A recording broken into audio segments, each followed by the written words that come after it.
some physics and other things like that. We've connected then the body to the hands on the gun, again, with some sophisticated inverse kinematics. We've connected the gun with the actual bullets coming out of it. So now, wherever that gun is pointed, however it's pointed, the bullets are coming out of it exactly from the barrel. There's no disconnect there.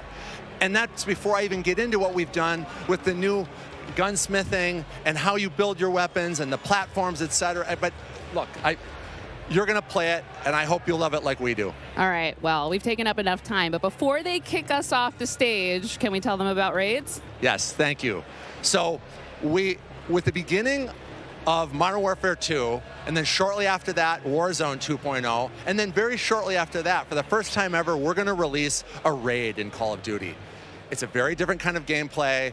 It's very intense. We think it's very fun. And we're super excited about it. And by the way, there's one other thing I want to talk about for all of you hardcore players out there. I heard so many of you talk about what play challenges can you give us beyond just winning, which, anyway, I won't go off on that. But we've got a whole series of quests and gameplay challenges that occur when you actually win in Warzone or you hit different milestones that you'll have an opportunity to do. And believe me when I say everyone in the match will know when you're on them and if you prevail at them. So look forward to that. Big things ahead. And now, before we kick it over to Miles and team to carry the day, we are extremely excited to give you the world premiere of the Modern Warfare 2 multiplayer trailer. Thanks again and enjoy the show.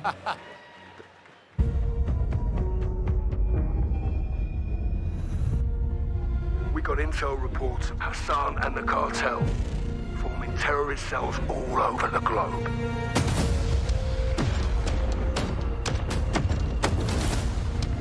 We've never seen activity on this scale before. They have an army, but we have each other. The world is a vampire. Hold you out to the Coming back!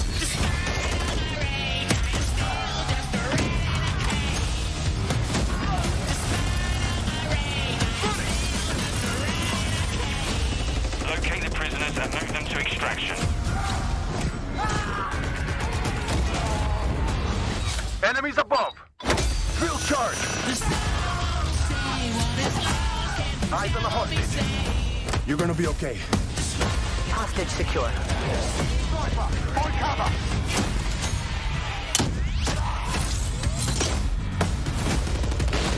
Keep going! Gotcha. Despite all my rage, I am still just a renegade. Airstrike! Point cover! Do not let them cross the border. Take him out!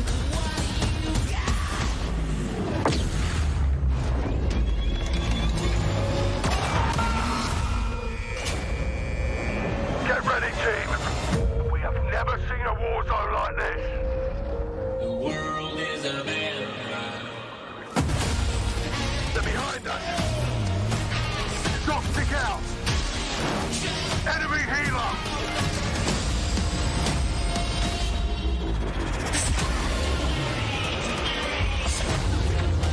Take out that boat!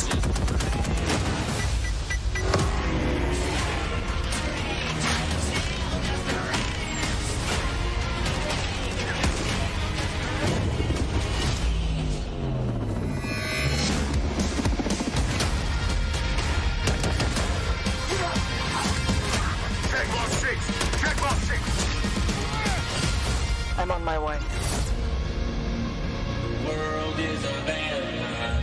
Pre-order now and get early access to the open beta.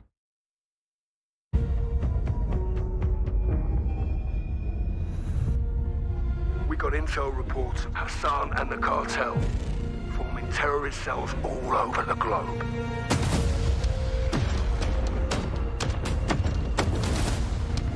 We've never seen activity on this scale before. They have an army, but we have each other. The world is a vampire.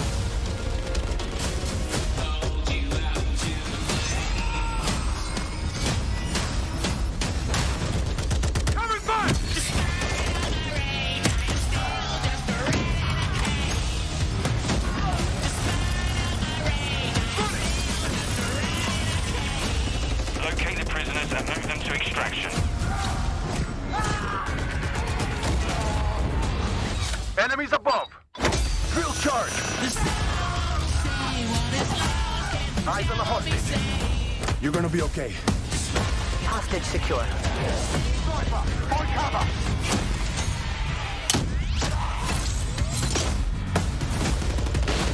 Keep going. Gotcha. Despite all my rage, I am still just a renegade. Airstrike. Find cover.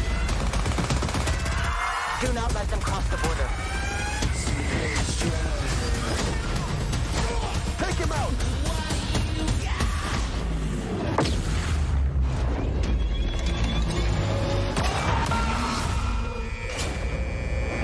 Get ready, team. We have never seen a war zone like this. The world is a man. They're behind us. Shock stick out. Enemy healer.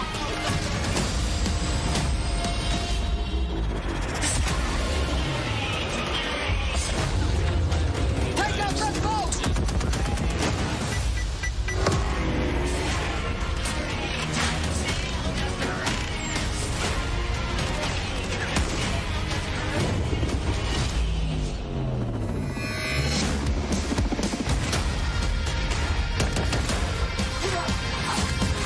Check box 6. Check box 6. I'm on my way. The world is a man. Pre-order now and get early access to the open beta.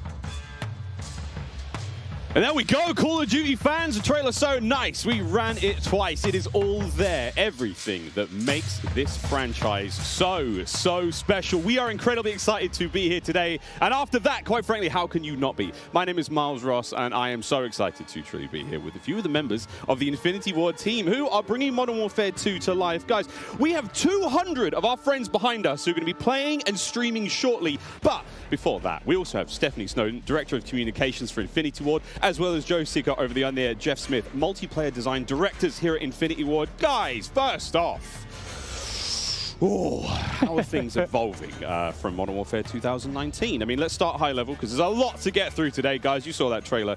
Let's go with the philosophy, Steph. Let's stay high level. What went into the creation of the game? You said it precisely. There is so much. This game has just so much content. It's got something for everyone, and it's really been the result of 3 years of hard work at IW and our partners across all of the Activision studios.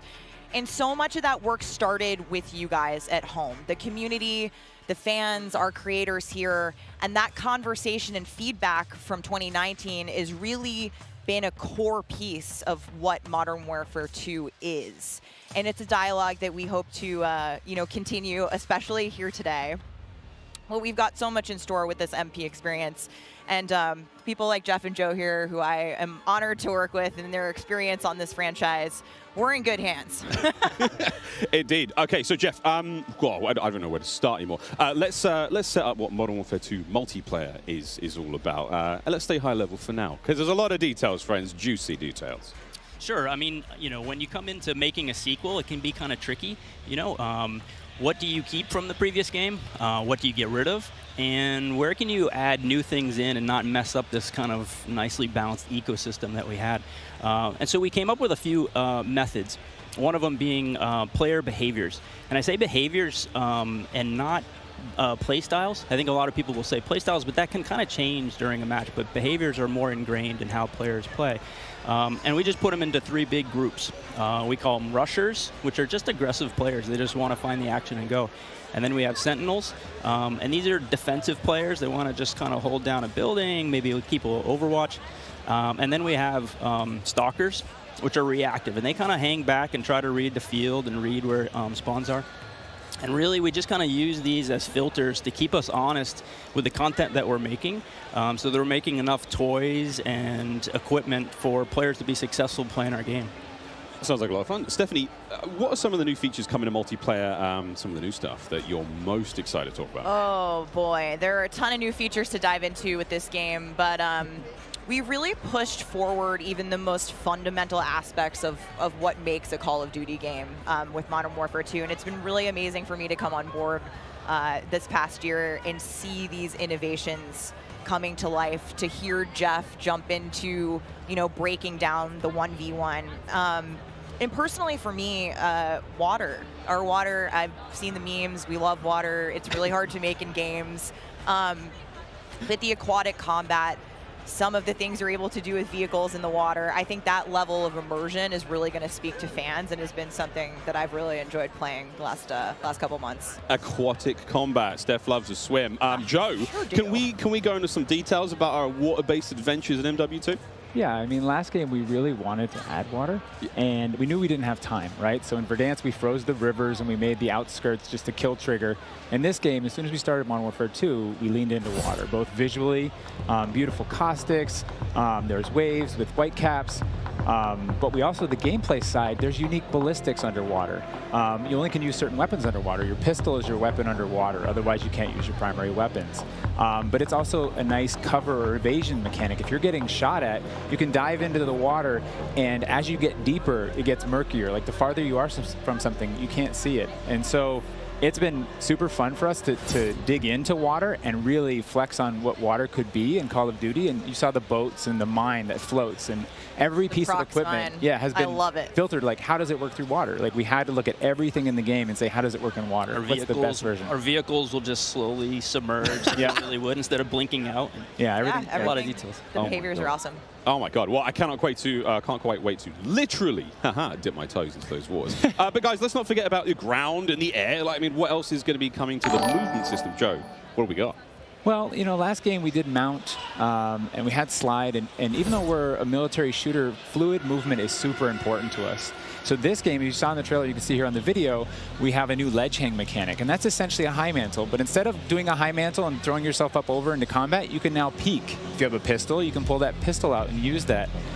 We also added a dive. You know, last game we had the slide that kept your gun up, but we really wanted players to have an option where if they're getting shot at, they don't know where they're getting shot at, they can get down, get out of fire. But the other really cool thing is the dive's just high enough to let you get through a window. And so if you throw a grenade up into a building's second story, often you'll see players, you know, like rats leaving a ship, diving out through the windows.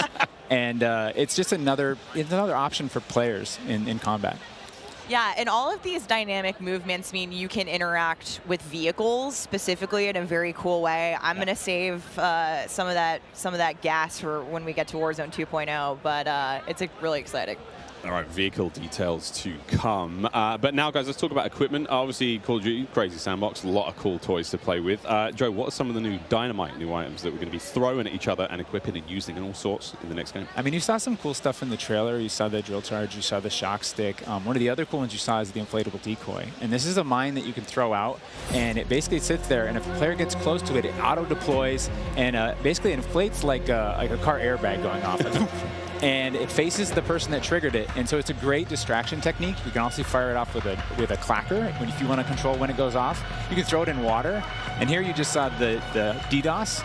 We added all this equipment into this game, and the DDoS is our kind of answer of like, hey, I'm going to breach this building. I want to go clean house, but I don't want to deal with all the shit inside. So I'm going to hit the DDoS. Boom! It's going to shut down everything, and I can move in, and clear that room. You saw the heartbeat sensor is back. It's got a new look. But it also has a battery as a balancing mechanic, so you can't use it indefinitely in Warzone. And there's so much This is the TAC cam, too, which you guys just saw, which to me is my personal favorite. You can put out a lot of them, and even you can patch into your teammates. So you can, it gets a little crazy. Yeah, kind of like a sticky GoPro, but will actually mark your enemies for your team. Yeah. So I expect to see a lot lot of fun moments with that today. So many toys and new tools that we just want players to get in and play with. I think there's something like 13 field upgrades, you know, between Warzone and Core MP, and it's pretty awesome. Oh my God! Until they all get DDoS. All this talk about equipment, it reminds me. I mean, that's one element to look at now, but we've also got Gunsmith, brand new Gunsmith. Guys, what can you tell me about it, and how will it change the way that we level our weapons and manage them? I mean, what's going on there? Yeah, so the new Gunsmith allows players to build out their weapons more smoothly than ever before. We put out some videos yesterday for the Intel drop. I hope people dig into those if you want a better look at Gunsmith 2.0. But we're really looking at unprecedented opportunities for weapon customization. And the new weapon platforming will actually allow players to unlock universal attachments through cross progression. So we saw a lot of really positive feedback from the community yesterday. This is sort of intended to, decrease the grind. You're no longer unlocking every single attachment for every single weapon. There will be some shared attachments through progression. And I'm really excited to see the streamers and the content creators jump into this today. I know we all love the gun bench from 2019, so it's exciting. This does sound amazing. So we've been hearing a little bit about weapon platforms and shared attachments. This is very, very cool stuff. Can you dive into those details, though, Joe? I mean, what can we expect? Yeah, I can add a little bit of what Stephanie said. We had this vision last game with Gunsmith, and we were like, okay, what if you could take an assault rifle and you could make it an SMG? And that was our driving kind of like motivator for that system. And we kind of hit that. You could take it functionally through attachments, but the weapon name wouldn't change, and we couldn't change the receiver. And really, that's the key thing this game is you can go into Gunsmith, you can set up an AK-47 assault rifle with a thermal optic, with a suppressor, with a grip. And then you can say, you know what, I want to change up the playstyle of this gun. You can swap out the receiver to the AK-74U, make it an SMG, but you can keep that optic, that suppressor, that grip, they all come with. And to what Stephanie said, we have shared attachments within these platforms. We have branching progression. You unlock those guns by playing with other guns. And then we have shared attachments across all guns, and it's all to hit this vision of I'm building up an arsenal of weapons and an arsenal of attachments. I'm sitting down to my gun bench, and I'm going to make the perfect weapon for me. I think maybe the simplest way to think about it is a gun tree, and each time you hit a branch, that's a receiver, and they grow out of that. Yeah. Yeah, and that's we wanted to ground that in reality. Functionally, a receiver is based in that changing the weapon type, and I think it provides a really seamless experience for players looking to build out the perfect weapon for a multitude of play styles. So you're going to be able to jump into that platform and customize however you want for situational combat. And you're actually going to see the FJX Cinder weapon vault in action today, which is the entirely unlocked Platform 1, the M4, the Mic 4. And the weapon vault maintains its aesthetic properties across all corresponding attachments. So we've heard you talk about the Frankenprint. This is our answer. It's an extremely rare. This is a huge, project for our art teams to design these, but it is the ultimate weapon blueprint. And even better, you can unlock the entire Cinder weapon vault with the Vault Edition of Modern Warfare 2. Playable in beta. Available in beta, so we can rock with that thing all weekend long. Okay, so Gunsmith looks incredible. Okay, I'm excited. I cannot wait to get into this one soon. Our streamers are going to get into this one soon as well. But first, guys, we need to hear about maps and modes. We've got our tools to play with, equipment, weapons, maps and modes, though. Let's get into this one. Let's get into the design team, the philosophy, I suppose, behind building out maps. Jeff, this is for you. Yeah, right from the start, we knew we wanted to build another big map, not only for Battle Royale, but also for this other mode that we've been working on for quite a long time. I read about that on the internet. Ah, yes. But, when you lay out these big maps, it's kind of a collection of all these little POIs, these points of interest. And within each of these, we've really fine-tuned that they can play large-scale core modes like Ground War, and a bunch of others really well. And so, stepping back from this large map and looking at how much open world sandboxy gameplay that we have, we looked back at our 6v6 maps and really tried to refine and make them a tighter experience to contrast all this big world kind of exploratory gameplay.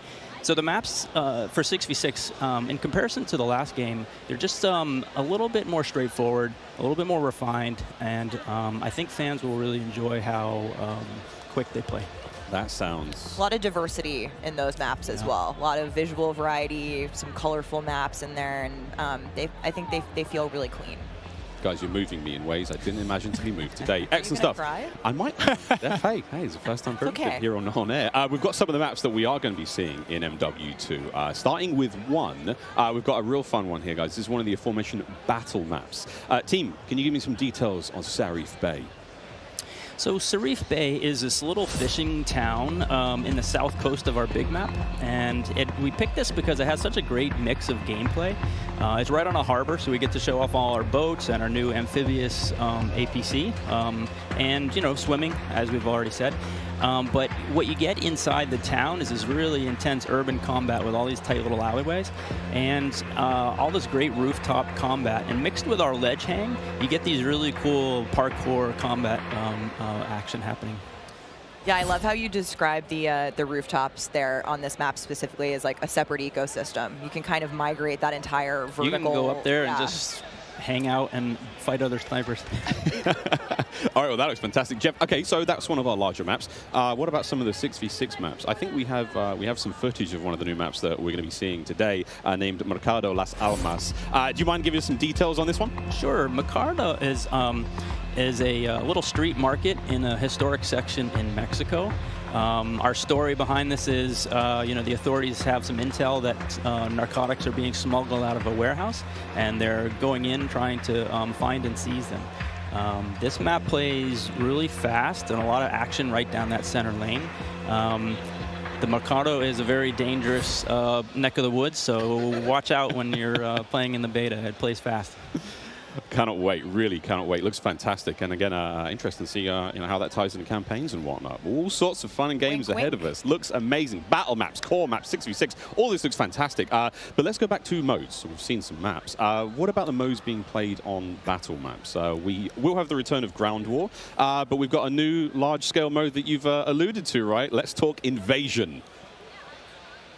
So Invasion is it's a big war map. It's Big War TDM, or we affectionately call it the shipment of Ground War. It's 20v20 players, but there's also 20 AI on each team. AI are coming in fast roping. They're coming in on medium birds. And it's this high action mode. It's super fun, but it's also really chill. The announcer's not barking at you. He's not saying like, hey, get to B, they're taking C. You can kind of play it how you want to play it. You sit up on a rooftop and snipe. You can grab a shotgun and go room clearing. If you push too far into the enemy's base, AI will come hunt you. But we've also been really conscious of where we put AI in multiplayer. We didn't put AI in kill streaks or anything like that because we don't want AI showing up in search and destroy. We don't want AI in domination. This mode, though, however, was built for AI, and it's a super fun mode. Can't wait for people to try it. Kind of a funny aside, we took the name Ground War from a playlist in MW2, and that was just large-scale TDM and DOM. And we kind of did the DOM in the last game, and now we're able to add kind of the sandbox TDM, and so we're kind of completing the cycle of that old playlist. Yeah. Well, this large-scale stuff looks amazing. This looks so awesome. And okay, so what about the new 6v6 modes? Let's keep dialing it in closer and closer. Steph, what have we got? Yeah, so we also have 2 new 6v6 modes that you're going to be seeing here played today, and they will be in beta in Prisoner Rescue and Knockout. Prisoner Rescue. Okay, let's go into Prisoner Rescue first, Joe. So Prisoner Rescue is an attack and defend mode. It's a round-based mode. The defenders have 2 prisoners. They're kind of spread out, and they need to keep hold of them. The goal of the attackers is to get to those prisoners, pick them up, and carry them to exfil. When you pick them up, you enter what's called a wounded carry, where they're up on your shoulders and you can't use your primary weapons. Instead, you have to use a pistol if you brought it, or you're just stuck with fists. But the way that we give the attackers an advantage once they grab that prisoner is they get a radar sweep for their team, so they can call out where the defenders are. And the objective icon over the prisoner goes away as soon as they scoop them up. So now the defenders have to basically rotate back to the exfil and set up defensive positions. And it's this heart-pounding, adrenaline-pushing like mode once you grab that prisoner and try and get them out. That hero run to the exfil is definitely big S&D energy in this mode, which resonates with me in my time in esports. So this is my personal favorite of the new ones, and also sort of the strategic revives that happen. There is a revive mechanic, and so you are able to pick up your teammates, and I've seen some pretty wild comebacks in our playtest so far. It was a lot of fun. We got to play a tiny bit yesterday. It was amazing. Incredibly fun, and I know the community is going to love diving into it over the next week. Okay, I can hardly believe that there's actually a lot more content to get through, but there's one more thing I have to bring up. I have the honor of officially announcing that third-person view is finally coming to Modern Warfare 2. What are the details behind this one? We got a little teaser of it on stage from Patro, but what are the details? Yeah, you saw a little hint of it in the trailer, too. It's been a pet project for us, right? We've always wanted to do third-person, and all while we're working on all this other stuff, we've been kind of lifting up and doing third person in each mode. And the cool thing is that it's a modifier on our game, right? We can just turn on third person. In the beta, we're playing it in Hardpoint, but we want to try it post-launch in S&D. We want to try it in VR. And we have camera work. The camera collision's been reworked. It handles tight spaces. There's a water camera. There's an interior camera. You can feel the weapon shake when you're firing with it. And it's just, we've put a lot of work into it, and we're excited for people to give it a try. Incredible. I can't wait to see what third-person COD feels like in 2022. Sexy skins and everything. This is a lot of information, Steph. Like, there's a ton here. I tried to warn you. We're delivering a lot of new features for you guys to try out ahead of release. And I said we were going to be bold with this beta, and we are, but there's even more to come at launch. So this is just a taste. How is this just a taste? How can there be even more? I mean, we haven't even got to Warzone yet. We're not even okay, so what about this year's third mode? So I'm happy to say that Special Ops will return as our third mode, and will be focused on 2-player missions, asymmetrical in game design. So think 1 player on air support, 1 player on the ground. And I think the OG fans will be really excited, because we've looked at, some of the iconic Modern Warfare missions like Overwatch, and really tried to implement some of those themes into the design. So we'll be talking more about Special Ops in the months to come. Steph, you're saying I should be looking now for a Special Ops partner? Sitting right next to you. Yes, you are indeed. Well, I'm all set then, Stephanie. I do believe we have one more surprise for PlayStation players out there. What's that? Indeed we do. Let's roll the clip.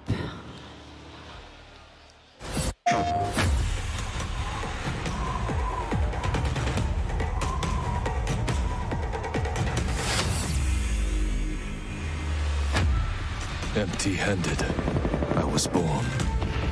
Empty-handed, I will ascend. Blade or bullet, fist or bow. Spear, stone, or arrow. These are merely tools. I am the one to fear.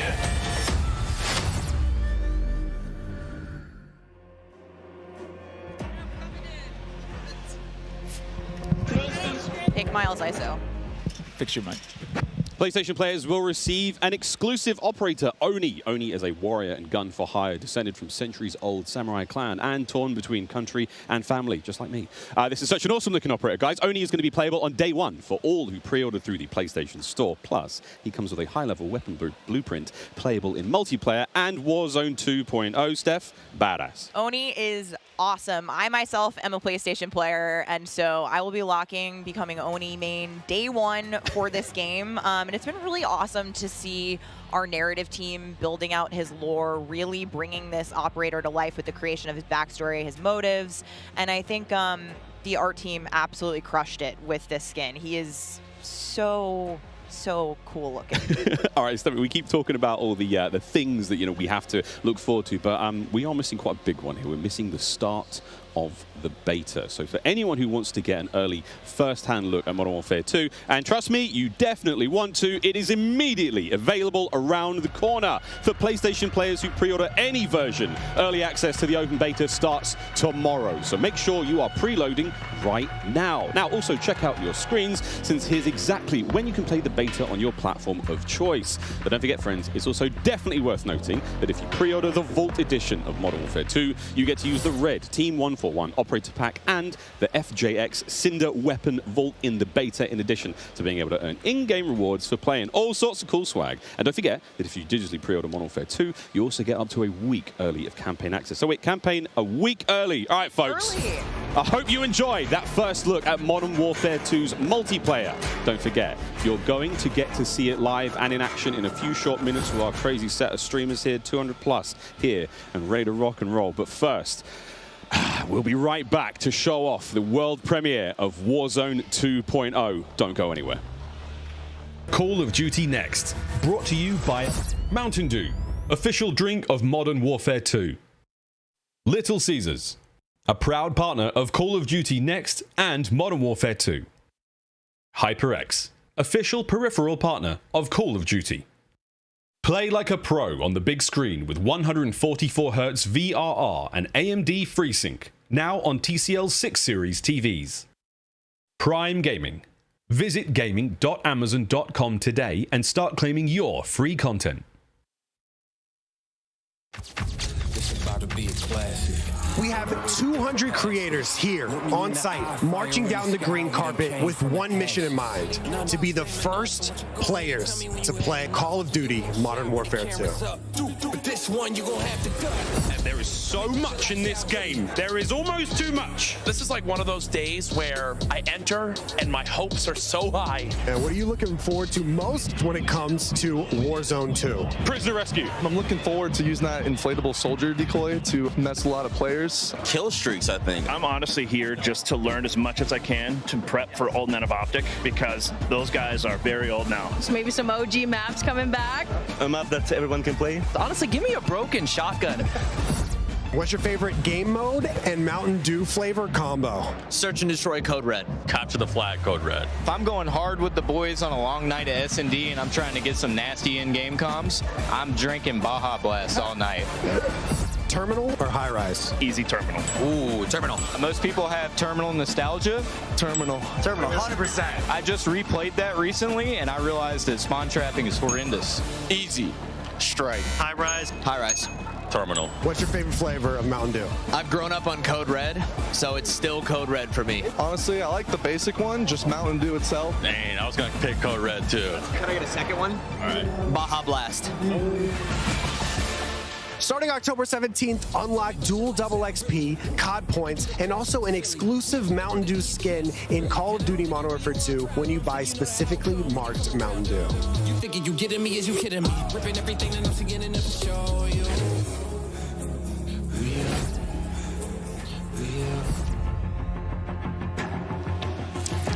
Welcome back to Call of Duty Next. The Mountain Dew green carpet. God damn, it was beautiful. A lot of fun people out there, everyone having a good time, and some incredibly well-dressed people out there, and some definitely not. Sweaty t-shirts abound. But here we go. Welcome back to Call of Duty Next, friends. We promised it was coming up, and now the wait is over. It is time to talk about Warzone 2.0. We got a glimpse of some Warzone 2.0 in the multiplayer reveal trailer earlier today, and it does look awesome. However, we need some true experts to help out. Back at the desk here, we have got Stephanie Snowden, Joe Seacott is joining us, but of course, welcome Jack O'Hara, game director at Infinity Ward. Joe, how are we feeling? We ready to party here? I mean, this is a lot. We need to know everything. Warzone 2.0. Stephanie, the world cannot wait. It feels crazy for me to be up here revealing Warzone 2.0. I ended up at IW as a fan of the game, and so this moment is absolutely bananas for me. But Warzone 2.0 is everything that we loved about the original Warzone, right? Where it's based on the same experience that we all had, that fun, all of those moments, and it's a return to shared tech across the universe for Modern Warfare 2, and that's going to create a really streamlined player experience. And I think the key innovations that we discussed for multiplayer, those all exist across Warzone 2.0 as well. So we're bringing it back. It's all connected. It's the same world, and I think the players are going to love it. Oh my good God. Real excited about this one. Again, there's a lot in this one. Jack, where do we go from here? So MW2 and Warzone 2 have been developed side by side since the beginning, right? Since we started down this road, and they're part of the same universe. Like Stephanie said, they share the same mechanics, the same weaponry, and even more than that. But the centerpiece of all this, of course, is the new map that we've been working on since 2020 with teams across the globe. It brings together our philosophies on map design, it brings together new technologies in order to do it, and lots of artwork to make it happen. And we've learned so much from players experiencing Verdansk and playing in Verdansk over the first few years of Warzone, and we're really excited for them to land in Al Mazrah with their squad. There's a wide variety of points of interest for players to explore in this map, and we're really looking forward to seeing everybody in there. Well, here we go, a brand new map to explore and traverse. I cannot wait. Stephanie, let's take a look. That's right, Miles. Welcome to Al Mazrah. This is our new map for Warzone 2.0. It is a really interesting mix of geography. It is expansive desert settings with a mix of industrial areas, towns, a city, and of course, water. It looks way better on this screen than it did on Twitter. But you're gonna find a lot of really cool elevation, rocky peaks, caves, subterranean spaces. This map is beautiful, and it's actually the biggest BR map that we've ever made. And I am so excited for all of our streamers here to jump into Al Mazrah later today. It's huge. Look at the size of that thing. Okay, so that was a big picture, and it's a great way to see it from a sort of top-down layout. But let's take a better look at some of these points of interest. So when we set out to create these spaces, the team works to make it feel like a real space, right? So that there's infrastructure in between all the different, what we call points of interest along the map. And if you're paying attention, you might even see a few that seem pretty familiar out there as well. And so as the team works through these, they're trying to find some variety on each point of interest to make them something that the players will want to drop in and get the particularity of that single point of interest and find the place that they want to drop and where they want to play, whether it be a high elevation observatory at the center of the map, whether it be the big city that's up the top right, and whether they want to explore that, or whether they want to work in some of our POIs where we have water intersecting with geometry here. So we have in this one... Ooh, that looks familiar. That does seem familiar. And there's a river system that goes through all of this. So you'll be able to catch in a boat and drive between the different POIs. And here's one of our favorites, Sawa Village, which is... That's my favorite. Colloquially called Sunken Town. I mean, I love to swim, so you find me there. Absolutely. I'm curious what you guys think, Jack and Joe, on what the hot drop will be today, right? We've been talking about this the last couple of days. This is our first time seeing other people who are not us play Warzone 2.0, and so I'm just very curious where you think everyone's going to immediately drop today. I think some people are going to drop to Observatory just to go back to home, you know, go have some fun. They're coming home. It's always nice. You're moving through the map and you kind of hit a spot and you're like, wait I've been here before. I know what this is. You have all these flashbacks. Yeah, there's a lot of nuggets in there for some old Modern Warfare fans. Yeah, I'll say Corey. I think that's gonna pop off. I think people will land around the edge so they stay in as long as possible in this match. But smart. We have some news for our edge of the map players coming up. Ooh, all right, guys. Well, the map looks absolutely gorgeous, and I can't wait to watch our streamers here drop in early in an alpha build later on today. Okay, so moving on to the gameplay, we've got this beautiful space to play in. How do all of these multiplayer elements we've talked about a little bit earlier, how do they fit into Warzone 2.0? I mean, the super simple answer is all the stuff we talked about in multiplayer, the stuff you saw in the multiplayer trailer, that's all in Warzone, right? It's all integrated. So that tactical camera works in Warzone, that decoy mine works in Warzone. Like, it's all of it's been built from the ground up for both. The slide, the dive, the water, like... More swimming. Yeah. Oh. This is a great taste of some of the water combat. I can't wait to go full Captain Miller, you know, Apocalypse Now coming out of the water, knifing people. I mean, this just looks... Yeah, the rendering team made some work, so you come out, you're looking all wet. Yeah. You see the caustics on the bottom. Yep. I'm not even sure what caustics are. I have no idea, but it sounds great and it looks incredible.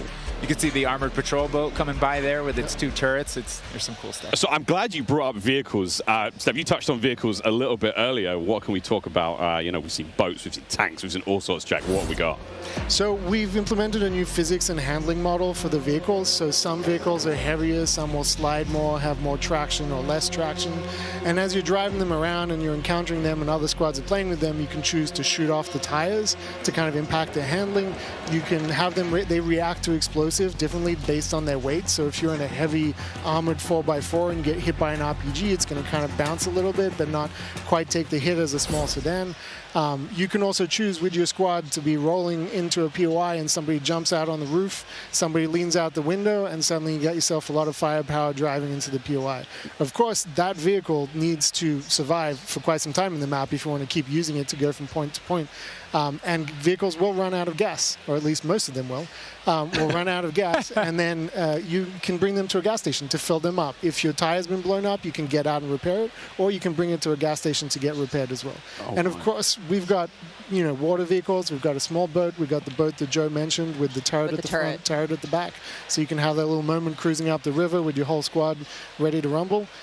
So yeah, there is so much love that's gone into these vehicles. Forgot the coolest vehicle. The coolest vehicle? The massive helicopter that you can fly around. And it's a moving platform with 3 doors. And you can move a whole squad through the map. What? Wreak havoc. It is so cool. Oh my God. I mean, the fact that you can lean out of the window, you know, grab your teammates, pile in a vehicle, actually, you know, engage in battle from the window, leaning out, shooting, combat. Unless somebody blew off your door. That won't. That does complicate things, doesn't it? PTSD from Joe killing me many times in our playtests. Well, I hope the gas prices in Almaz are okay. I feel like there's a lot going on in Warzone 2.0, and my head is quite frankly spinning. What other massive changes have we got in store? Because it feels like there's so much that's changed. Is it still a gulag? Do we still have circles? Is it still gas? I know there are guns, but do we shoot them? What's happening? What do you want to jump into first? Oh, Stephanie, go ahead. Go. We've made some pretty sweeping changes, I think, to the high-level components of Warzone 2.0 to continue providing players with both a dynamic and rewarding VR experience. But Warzone 2.0, you're going to hear it over and over again today. It's about fun. This is about playing with your friends, having fun, you know, friends new and old. Maybe you're making them in game. And I think one particular feature that I cannot wait to see the streamers engage with will be our prox chat. Yes! So it's coming. It will be in Warzone, and there is going to be some amazing clips. But I think Joe can tell us a little bit more about looting in Warzone 2.0. I'm listening to that. The streamers love prox chat. They're like, yes!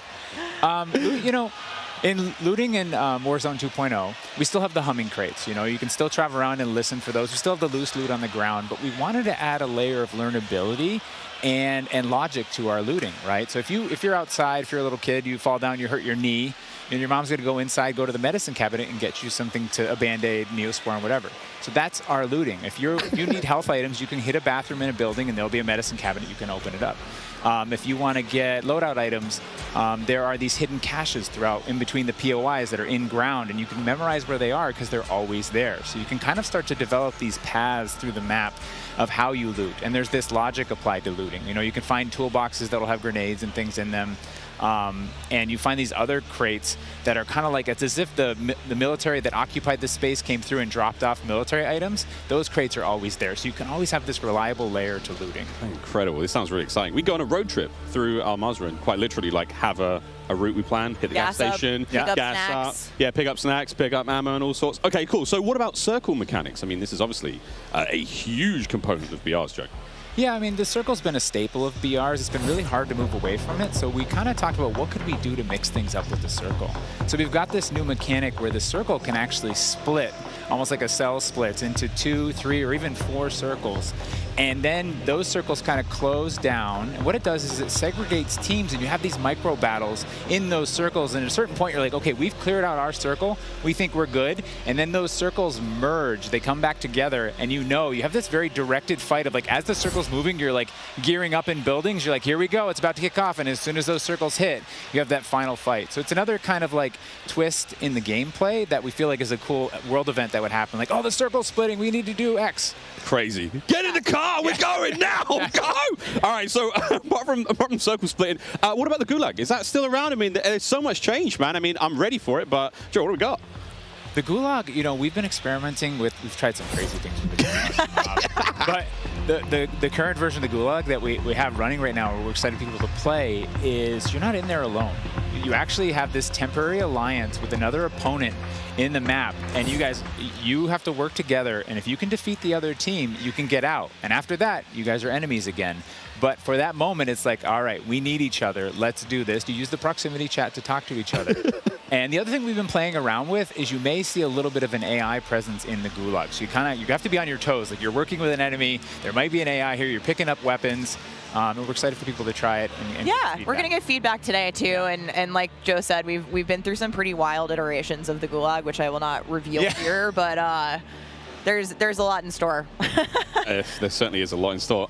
Jack, I have heard of a new concept coming to Warzone 2.0 called Strongholds. That will include AI that may impact how players get their weapons, etc. Can you clue me into what that's all about and if it's even true? Absolutely. So strongholds are reinforced buildings that the AI is occupying inside Al Mazrah in BR. And the players can choose whether or not they want to engage with them and assault them to get cool rewards, including free loadout items, which is one of the new ways that we're adding for players to get their hands on their best weaponry.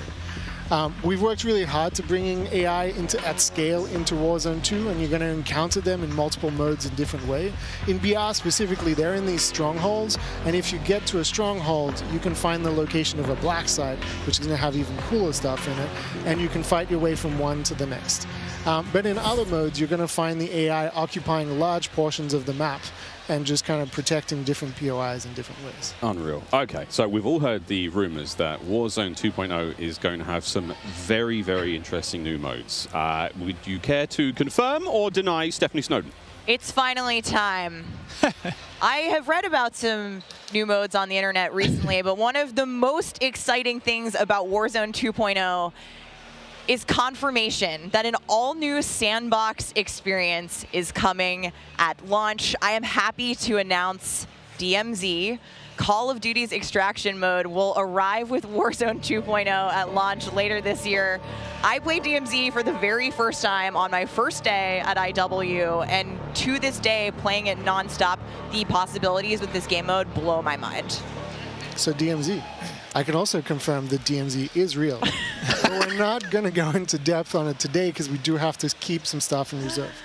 What I can tell you, though, is we've created a rich sandbox where you can define your own win condition. You infiltrate Al Mazrah, you accomplish your goals, and then you decide to extract when the time is right. It is played across the whole map, and the AI is occupying large sections of the map, and they are lethal opponents, and they do command your respect. You have to watch out for them. You have to work with your team. They patrol areas, they occupy strongholds, and they'll reinforce based on players' actions. And then on top of all this, you can choose which mission you want to accomplish, or you can chase after a variety of activities in the world. And you can play this differently depending on your playstyle. You can go loud, like I always do. You can go quiet, or you can hunt other players or avoid them entirely. Or you could just decide, hey, I'm going to explore the secrets of Al Mazrah and see what's there. Loot up, exfil, it's totally up to player choice there, and I'm really excited about the full scale of what we're delivering for this chapter, and we want players to have an amazing experience in Warzone 2.0. We've been listening to the conversations in the community, specifically around small maps, Ricochet, anti-cheat, ranked play, and beyond. And trust me, although we're touching on some of the core updates to the overall Warzone 2.0 experience today, and mostly focusing on BR, there will be more news to share over the coming months. This is only the beginning for Warzone 2.0. Okay, I need Warzone 2.0 and DMZ in my life ASAP. Stephanie, when? Warzone 2.0 will be free to play for everyone on November 16th. With the start of Season 1 across Modern Warfare 2. Mark your calendars, that's about 2 weeks after after Modern Warfare 2 launches. And we had 125 million players in the original Warzone, and I cannot wait to see all of you and hopefully more of you in Al Mazrah for this experience. And you will have a chance to see a Warzone 2 Battle Royale Alpha playtest happening right here behind us very, very soon. Yeah, the streamers are hot to trot. They're raring to go. We will see all of you in Al Mazrah on November 16th. But don't go anywhere just yet. Stick around, because when we come back, you'll see just what Warzone looks like when it's built up from the ground for mobile. You're not going to want to miss this, I promise. Then, after that, we have live gameplay coming at us with all of our friends set up across each and every Modern Warfare 2 multiplayer. We've got Warzone 2.0, Battle Royale, we got Warzone Mobile. It's all happening here, ladies and gentlemen. Don't go too far. Call of Duty Next, brought to you by the GMC Hummer EV pickup, the world's first all-electric super truck. Intel, built for the next generation of gaming. Squad up sooner with Xfinity rewards. Get early access to Modern Warfare 2's open beta. Jack Links, squad up with Sasquatch. Jack Links is good with it. Eureka Ergonomic, leading designer in gaming furniture and proud partner of Modern Warfare 2.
What a jam-packed day we've had here so far. We got Warzone 2.0 and Modern Warfare 2 already good to go. But finally, we're hitting something new here, coming into mobile. We got Warzone Mobile 2 here for you. It's me, Beef Mommy, and I couldn't be more excited to be here with none other than Chris Plummer. And Chris, what do you have for us today? That's right. Today we are proud to introduce Call of Duty Warzone Mobile. Yeah. This is the real thing, and it's on your phone. For the first time ever, you can drop into Call of Duty Warzone from wherever life takes you. Let me quickly point out the gameplay you're seeing today, it's still alpha, so it's only going to get better. And for Warzone fans, you will recognize this drop sequence right away. I mean, honestly, it just gives me so much nostalgia. But wait a minute, Chris. Is that the legendary Verdansk? You know, this is where Warzone gameplay was born. And we're bringing the legendary Verdansk map to mobile for the very first time from its hallmark vistas and these dense urban areas. They're just so much fun to play in. Wide open fields, ready for battle. And intimate, close quarters, combat environments. There's so much variety in Verdansk. It's famous for good reason. Teaming with fan favorite locations like Boneyard and Superstore, even TV station. Well, I'm getting classic Call of Duty Warzone flashbacks here. Can you tell us more about the gameplay? Or, you know what, maybe just give me your phone real quick. Maybe I can see for myself. No? You know, the team has a passion for delivering the most authentic Call of Duty experience possible for mobile devices. From the way you aim and move to the weapon handling and the control responsiveness, all these critical little details combine to make Call of Duty Warzone Mobile feel best in class. We've made sure that the physics, the feedback, the sights and sounds, all those essential little touches are smooth and accurate. It's about creating an experience that's so true to form, you can imagine feeling that dirt compressing under the soles of your boots with every move. Or imagine those tiny shockwaves of recoil moving through your entire body with every shot. In Warzone Mobile, these are the kind of details that we care about that make the combat feel airtight and authentic. That makes me really emotional, Chris. And you know, it sounds like everyone's paying attention to detail, and it's finally paying off. Now, when I think of Call of Duty Warzone, I think about strategy. Absolutely. There's a lot more going on than pure gunplay. For example, when you're out there exploring the map and evading the gas circle collapse, you can try to sneak up on another player and pull off a finishing move. It's like ultimate bragging rights. And if you're feeling more strategic, you and your squad, they can complete contracts, use that cash at buy stations. There's a ton of variety there, including lots of different abilities like bringing back a fallen squad mate. Now, that contract economy, it adds a ton of depth and strategy through risk and reward.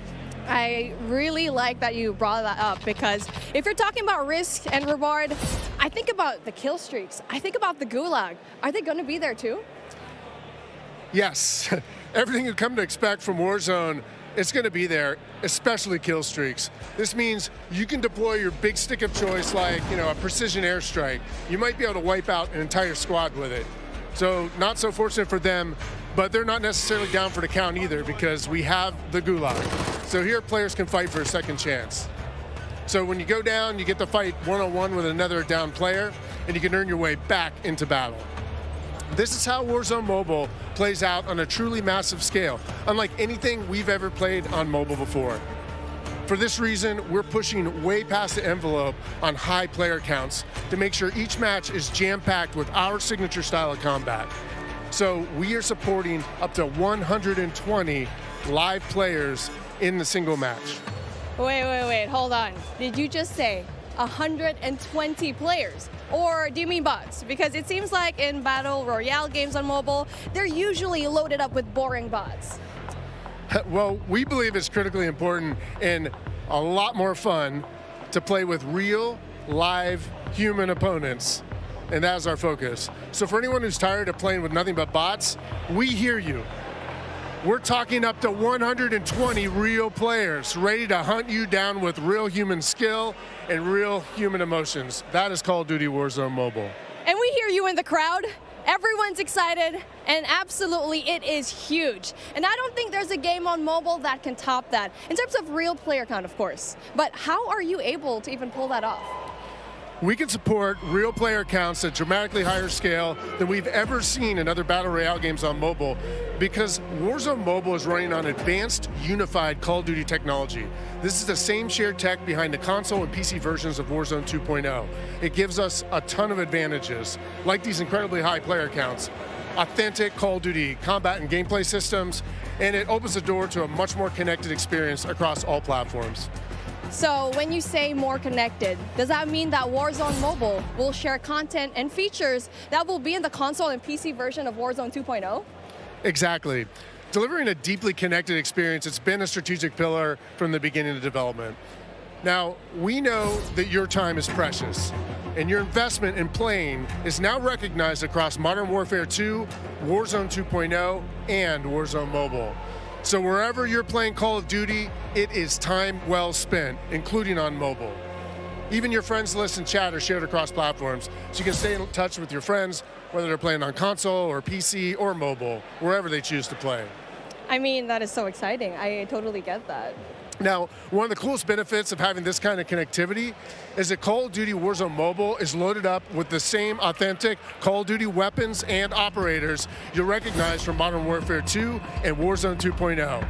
And whatever you get from the Battle Pass, you will see it on console or PC. It'll also be there on your mobile device too. And the other way around works as well. I really love to hear that. And as a matter of fact, I saw some of the same weapons and operators being shown earlier today in Call of Duty Warzone 2.0. Are you aiming to make it exactly the same on all platforms? You know, that's a great question. See, the team's incredibly excited about how deeply connected and authentic the experience is in Call of Duty Warzone Mobile. And we'll continue to adapt the best content and features and innovations created across the franchise. But at the same time, we recognize that mobile is a very unique platform. Mobile has its own flavor, advantages, and player expectations. Sounds like the game will be tied into the Call of Duty franchise pretty nicely. And will there be mobile-specific events or content that is unique to Warzone Mobile? Yes, above all else, the team is committed to ensuring Warzone Mobile is a world-class, mobile-first experience right down to its core. Controls are a huge part of it. It just needs to feel natural on the device, intuitive, and native to the platform. A lot of it comes down to tuning, and this is why we're supporting synchronous crossplay between iOS and Android platforms exclusively on mobile, and we're avoiding the imbalance that comes with crossplaying between mobile devices and consoles or mobile to PC. This allows our teams to deliver the best possible mobile gameplay experience with a unified feel. And by doing this, we don't need to compromise the tuning for any platform. This ensures a level playing field and more fun for everyone. Now, keeping those controls balanced for all player types, it's super important. So whether you're the hardest of hardcore mobile pros, or maybe you're a console first player that's sneaking in an extra match during your lunch break, even brand new players to the franchise who need a little help getting into the flow of the game, we are committed to providing the most robust control options anywhere for a pick up and play experience that's accessible to all of our players. I love that accessibility, and that means all my friends can get in on the action for a change, but how do they sign up? Well, it's time to get your mobile devices ready, because I'm super excited to announce that starting right now, you can pre-register for your free download in the Google Play Store. Signing up means that you can be among the first to play when the game launches next year. We look forward to seeing everyone in Call of Duty Warzone Mobile. With that being said, hey, we got Ferg on the horn, and I think he's literally the first one to pre-reg. Ferg? Hey guys, Ferg here, and I am thrilled to be one of the first to pre-register for Call of Duty Warzone Mobile. And now, you can too. Scan the QR code at the bottom of the screen to be among the first to drop. Tell your friends, because the more pre-registrations we drive, the more rewards we can earn, like special weapons, vinyls, and emblems. Plus, if we reach the top milestone of 25 million pre-registers, we're going to unlock a super cool secret reward you're not going to want to miss. What are you waiting for? Sign up using the QR code below.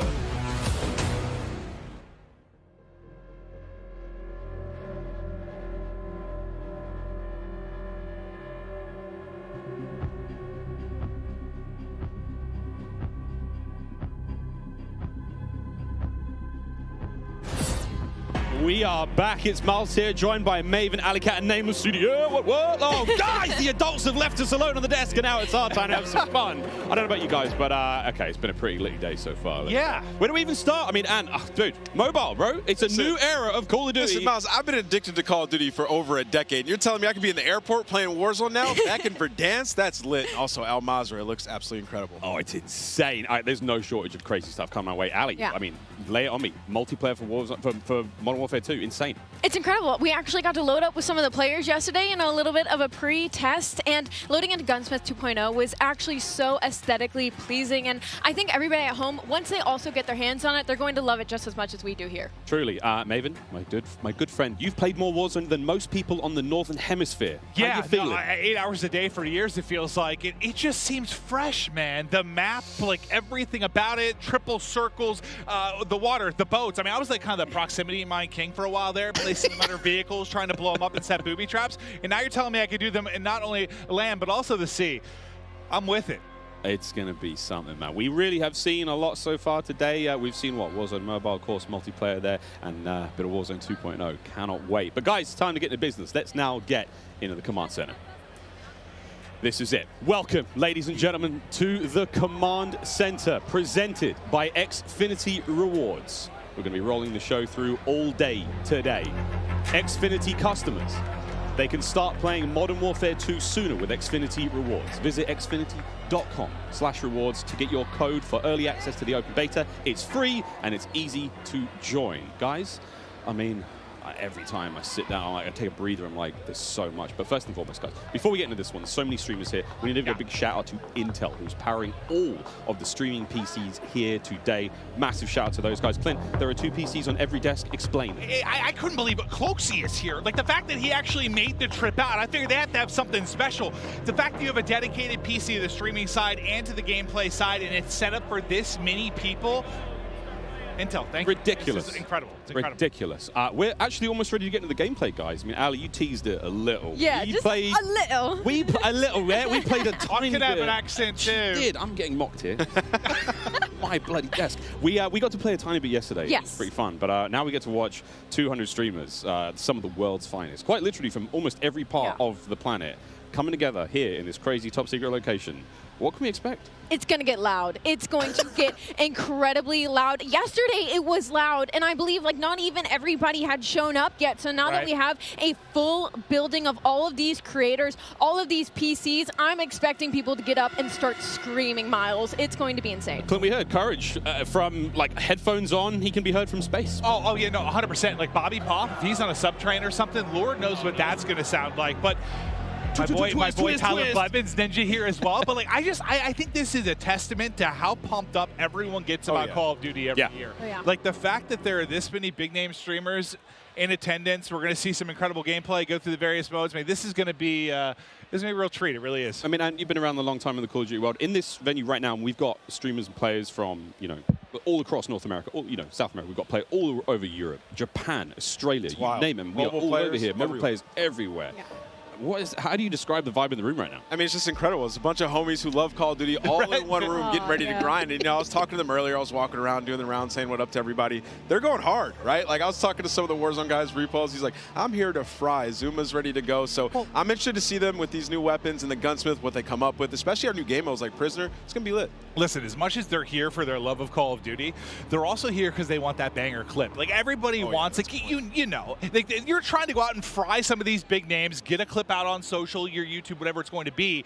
So yeah, I'm sure people are going hard in the paint or falling to their desk at their Tim. I'm sure we're going to have a couple of those. We'll go a little bit of that later on. I think we're actually ready to hop into gameplay. Dr. Lupo, one of our first here, and he's already down and out, but we are playing, I believe this is Hardpoint and Mercado, Nameless. Yeah, you know, I didn't get to play this map yesterday, but one thing I just want to point out with this game is it's a lot more vibrant than some of the MW games that we've had in the past. There's so many more colors, and that's something that I always enjoy, especially with Call of Duty, is when it's more vibrant and you can see more on the map. I think sometimes you go dev to dev, and yeah, it's like you have like your more realism, like your grays and browns. Some will have a little bit more color, but like this map in particular, yeah, the second we saw like the fly-through of this, it just looks gorgeous. It really does. And I'm not that I had any concerns about the visual side of it because they knock it out of the park every year, but it's just aesthetically pleasing. It is.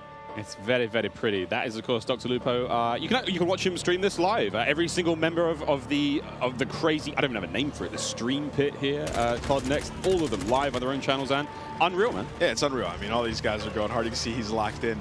Talking a little bit about the game and the movement, though. When I first hopped on yesterday, the movement felt so much different than Call of Duty's in the past. You know, it's not that slide cancel. You got to complete your slide. The dive mechanic, it plays out so much different when you're going into a gunfight. You can dive out of a window. Miles, it was a lot of fun. We were getting into the mix. We really did get into the mix. I'm going to tell this now on air in front of God knows how many people, but last night, Ninja wasn't in the venue. I played on his setup. He wasn't quite here yet. And I found there is an in-game, like, whisper feature. So I was sending messages to other creators as Ninja, talking horrendous, man. Like, horrendous trash talk. All very good-natured, friends of mine, you know, but it'd be kind of weird to get that from Ninja, right?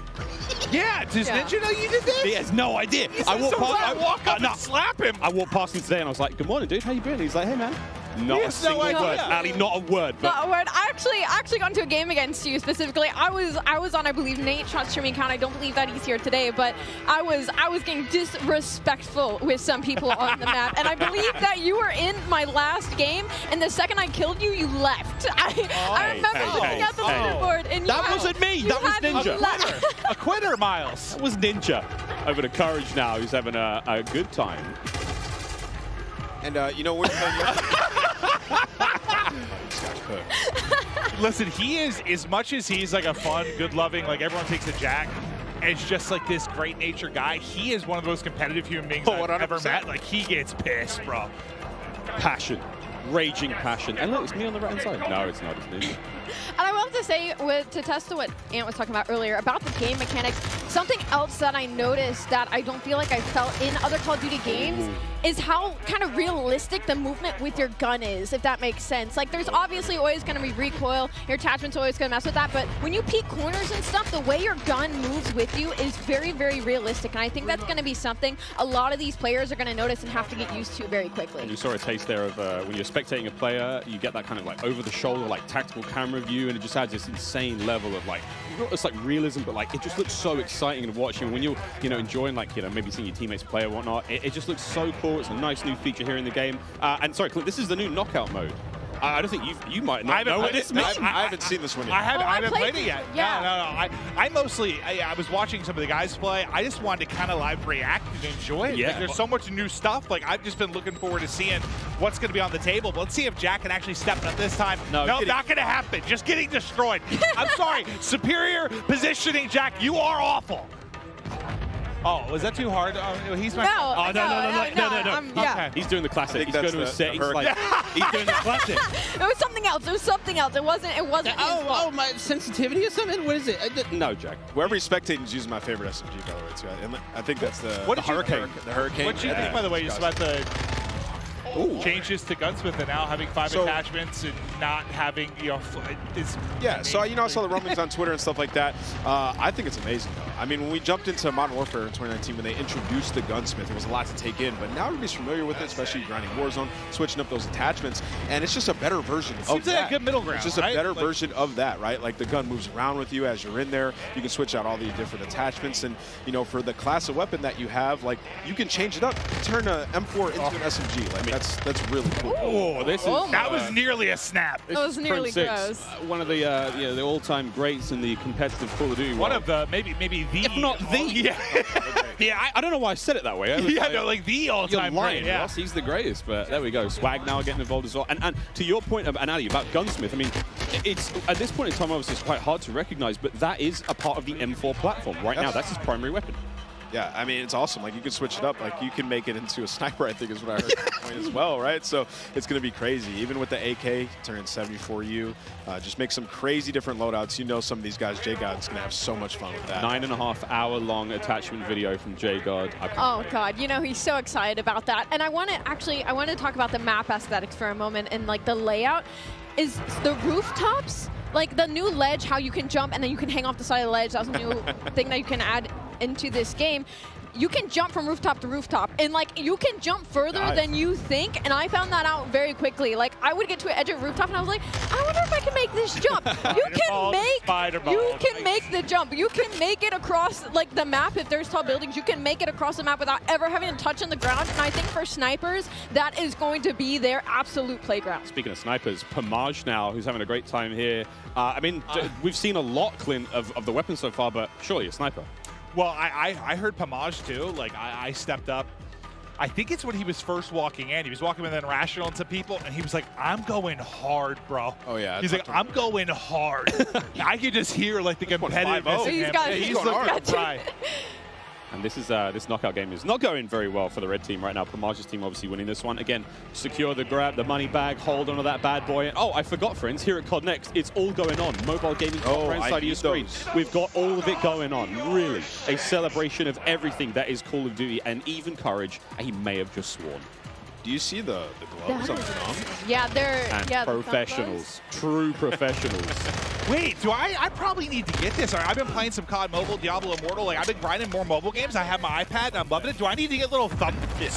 I think you should. Yeah. You know, sometimes it gets a little bit slippery. I need thumb sleeves. What are they called? Thumb sleeves. You're in the right place to ask about that. There is an army of professionals. I'm looking into that. No, that's actually an issue. It's like it's a little bit slippery, you know? So they're playing some hardpoint here, and you know, obviously, us coming from the esports side of things, we love hardpoint.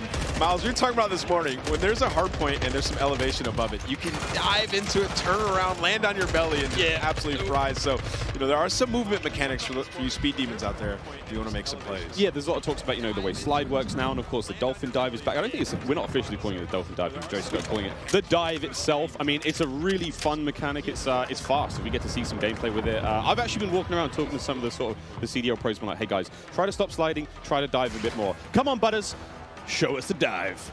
Showed us the slide, now we're looking for the dive. Right out the window, just dive out the window, send it. And all the windows are built to be diveable through. Like, that's the way the game is. That's what Joe was kind of saying, right? Like, they've seen it so much in playtesting, and Nate goes into a window, like, everyone sends it out. So you think like all the exciting moments you're going to have, oh, here we go, Butters is going to be sniping there. So we have the Hurricane, she's running overkill, that's going to be one of the M4 platforms, and the sniper on the other side. He's testing the mechanic, look. There we go, testing things out, trying to find the sneakiest, fastest way across the map. Yesterday. I couldn't. I was trying to see if I could break the slide.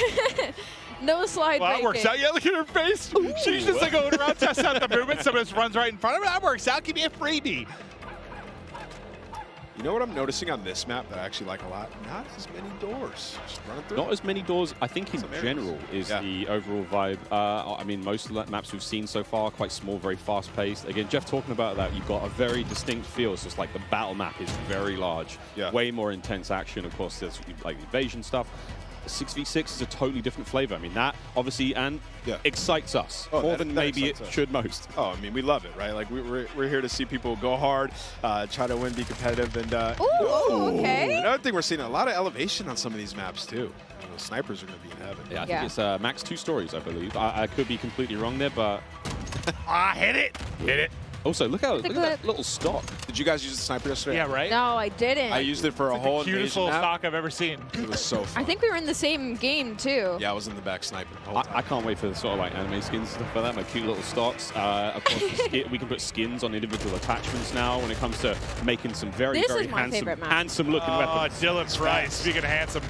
Also, something we haven't talked about yet is the way the perks work. I love the perks because it reminds me of back in the day, the specialists. When as you get kills, you get more perks. As time goes on, you're going to have 2 base perks. You can pick whatever you want. As time goes on, you're going to get another perk. As time goes on, you're going to get an ultimate perk as well. So it's actually it's completely new. They've redone it, and it's going to be sweet. Well, the reason I think I haven't really played it yet to deal with it too much to see like how vastly different it makes the gameplay, but I know for a lot of us, when you're playing like the multiplayer experience, I feel like you get a couple perks you like, and you just sort of pick those. They're your go-to. You don't really think about it, right? Like, you figure that out in the first couple days or weeks of playing the game. Those are your perks. Now it's like, I feel like there's more decision-making that goes into it, which I personally think is exciting. Now, I don't know what I'm going to be running, but it does feel like they were saying, what was it, the different type of classes they were trying to put? You have your rusher, kind of your more stealth type player, your sentinel. Like they want to even if it's not like class-based per se, like they want to kind of funnel it with that behind the perks, right? I think that's pretty dope. But you can also make your own, so you can create it, pick your own 2 perks, your next one, and your ultimate, so you can, you know, figure out what you want, and it's just nice having like a rewarding game, especially when you're frying, getting that extra perk. It really does, you know, change what you start off with a base 2. Yeah. You unlock one after, you know, a period of time. You get kills, you get points. The game progresses slowly. So no matter how you're playing, you're going to get your perks eventually. But obviously, higher scoring games, you're going to get more. And it's just really interesting again. And the perks are almost tiered. And again, Jeff and Joe will come on the desk later on and talk about this in way more detail. But the idea that, like, yeah, the first 2 perks, they're fine. They sort of help out the gameplay. That mid-tier perk is way more sort of impactful. And that final perk, like, kind of like the super perk. That's not going to turn you into Captain America, but it is going to make you way more effective. I kind of want to be Captain America. We're spilling the beans right now. Taking Jeff and Joe's thunder. Well, Symphony was just on screen, so. I mean, look, the wagon on that boy. What? There it is. Right, listen, picture there. Like yeah, 2 million views on TikTok, something like that. It's impressive stuff. That's what you're watching? And your free time quit? Yes, it might be. It might be. Okay. I'm watching them. It's Brooke's TikTok, you know, she's very creative. This is a Search and Destroy, Call of Duty Classic here on Farm 18. This looks cool. This is one of the maps that we saw in an Intel drop not too long ago. Ooh, let's go. This is Symphony spectating Ash Sanders. Yeah, hipfire. And you know, of course, we're talking about like 3-lane maps. This is one of those maps that felt like a very good hybrid 3-lane map that does really, really well when it comes to a game mode like Search and Destroy. Like you have your traditional outer lanes, and they have their hidden corners, and they have their ways, and then that middle is just pure chaos. It's kind of like a little bit of like it reminds me of like a paintball range with all the walls and the corners that there are. So this is probably one of my favorite maps that we are playing right now in the beta testing. And as you can see, everybody is having so much fun on it. I mean, 4 and 5, everybody's doing pretty okay. It's a close game. Aiden has 14 kills. I just saw the kill board. He's on the other team. Mason just realized he's on the stream, though. He's ready to get nasty. He's going in. Oh, he's fully loaded. Look at the bottom. He's got all his perks. He is perked up, quite literally. Come on, Mason. Show me something special. He is flying. Oh, wow. That's what we're talking about. Oh, no! That's the Fennec. I was loving that one yesterday. Oh! That thing turns... That's an OG weapon. That turns people into super close range, but Bornyhoff just gave him the business. Smoked him. Nice try, Mason. We still love you. Hurricane OP. Hurricane? It's such a different look. Like when we're spectating these players and they're having gunfights, stuff like the way the player animations are, the sound effects, like the game has just been... Like it's everything we liked about MW19, all the stuff that was already there existing, and they've just been. I mean, it's Salt Bay right on top, just hammering away, sweet seasoning top to bottom, and it was a close game, and now it's done. He looked very sneaky, and then he was just evaporated. I gotta say, the bunny hop is back in full force. Oh, yeah. Man, the bunny hop is clean. We know Sam LaRue Octane. Gotta give him a shout out. He's gonna be bunny hopping all day. We got Myth on the screen here. What's he using? M4, I think. Again, looking at these weapons, you know it's an M4, but the configuration he has. I was using the bigger sight, the double, I forget the name of it. I like the extra zoom. And of course, kill streaks. Cruise missile back, a lot of fan favorites, Clint. I mean, everything you would expect from a Modern Warfare game is there. We get to see one. That'll connect. Myth able to hit it. He's vibing right now.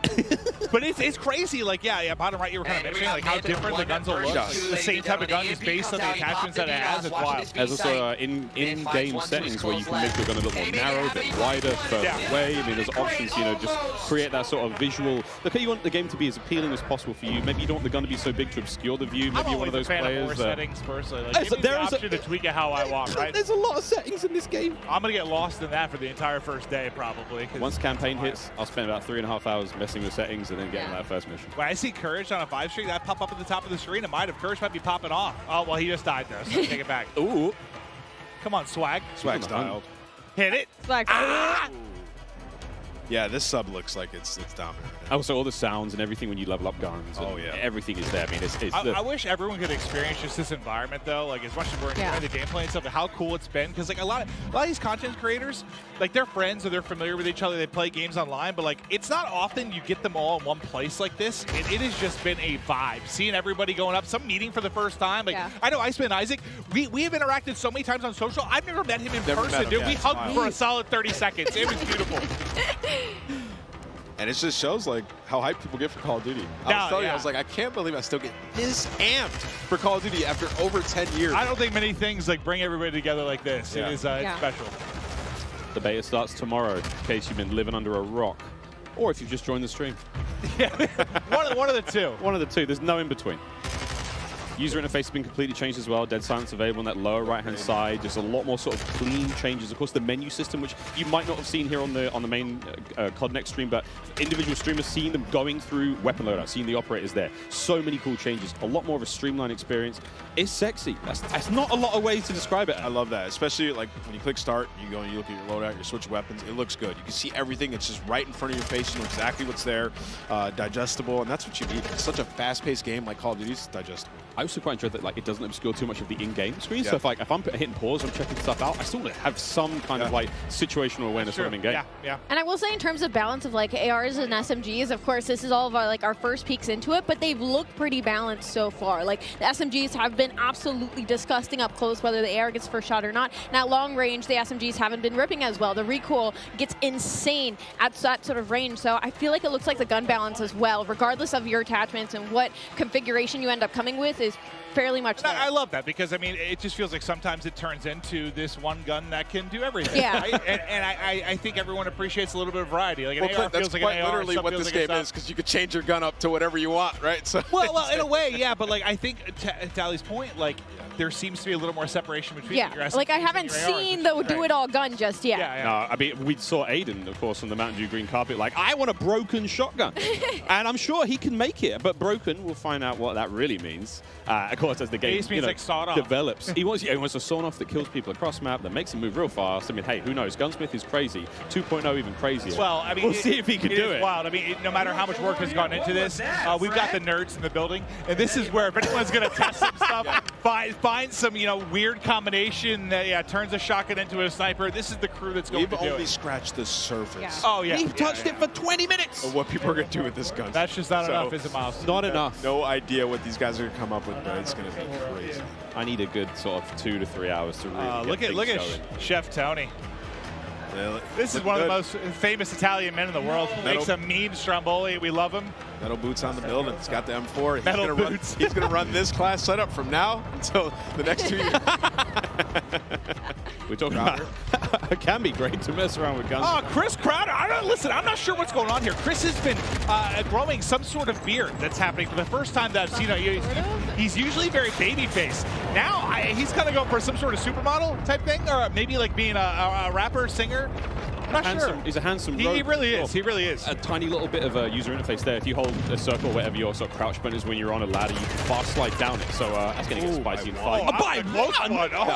Oh, he's up. He's on his feet. He's on his feet. The Gouch. Oh, man. We will be playing all day, friends, all day. You know what, the iron sights here, kind of clean. Well, I think this is great, too, for a lot of, people like, you saw Zenny, you saw Crowder. For those who don't know, they work on the CDL side. They're really in the midst of stuff during the season. They don't get to come to stuff like this that often and see all these content creators. I imagine they're in heaven. I've seen some of the tweets, just having a blast, meeting a lot of different people. So as far as streaks goes, we haven't seen a whole lot. Obviously, cruise missiles there, counter UAV, a classic. VTOL's going to be back. Everything. I mean, the Juggernaut is I think it's the final one, and it looks crazy. And whoever that AFK player was, get a grip. You are live at COD Next. But yeah, there's a ton of cool stuff. And I mean, we're seeing Wilson's in there as well. That's what I was going to say. I love that. We're going to have a lot of fun. Chopper Gunner's back. It's called, I think it's called Air Support now, but it's an AC-130. You know what I'm talking about, friends. There's a Chopper Gunner here as well. Oh, yeah. We're going to be seeing it all. Yeah, Miles, like, if we play against each other later today, when we get the free play, I'm getting a Chopper. I think I'm actually locked on this desk all day. I would love to play more. after the stream's over, I think we can play more. Yeah, I think we, once the curtains go down, we're going to dive on. Can you hear the chain? Yeah, that's how I visualize like your ankle's just tied to the desk. They can wheel me in the chair, but it's hard to get down the stairs. Here we go, another cruise. Brett, man, how we doing? And what a shot. He got 2. The hat over the headset. He killed Nick Merckx. All right, we're see you later, Nick. So this is the air support we were saying. Yeah, this is it's kind of like a lightning strike. Oh, yeah. Nice. What is that thing? The Fennec. Or it's a custom one. Wait a minute. Longer range, maybe? But that looks like the Fennec. Yeah, that's the Fennec iron sight. That boy don't recoil. What? All right, Breadman's already found a winner. Yeah, Bread's got Oh my God! It does recoil, but it doesn't. But he's holding that thing down though. Yeah, all right. He's on mouse, obviously recoil, long range. You can manage that more, but it doesn't seem like there's a lot. He's just putting them down. Yeah, cameraman, get in there real close. Show me the hands. Show me the hands. Oh! Gun him. So we played this map yesterday in the 3P mode. That was a lot of fun. Museum, yeah. This is a lot of fun. We saw a top down of this on socials recently, but there we go. Yeah, give me the hands. You hear how that sounds? So satisfying. That sounds scary though. Yeah. When you hear that, that better be on my team. I mean, he is one of the better aimers I've seen, though. Like, a lot of the tournament stuff, when you're talking about mouse and keyboard players, like, he is absolutely nuts with it. So, not surprised to see him finding some wins in the long-range battles, but... I gotta see his recoil control. So, what do you guys think about all these maps so far? What's been your guys' favorite, Miles? Honestly, yeah, it doesn't look like he's pulling out a whole lot. Honestly, this is Museum. Nice big central area, essentially 3 lanes. I mean, there's a second story. We're about to go up there now. This is where Breadman is. It's nice, man. We've got some decent lines of sight. Snipers are going to have a lot of fun here. We played Hardpoint on this map. We played Prisoner Rescue. Courage and I clutched up big time last night in like a 2v5. I had the Prisoner on my back. I was sprinting. And I can hear Jack picking up 3-4 kills. Let's go, baby! Screaming. I'm there sprinting. I'd be that guy on the team, too. I'd be carrying. Yeah.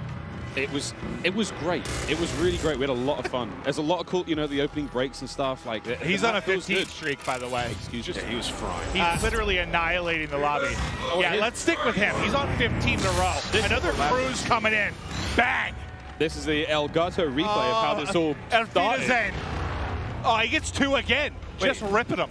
It's the same 2 people. No, sorry, this guy. Oh, it's a replay. Oh, is it? Yeah. I was about to say. Yeah, he was on 15 in a row. I thought he got another one. I thought he wrapped his streaks. It's all good. Oh, dude, I basically just pulled a symphony, dude, when he was casting the pregame lobby.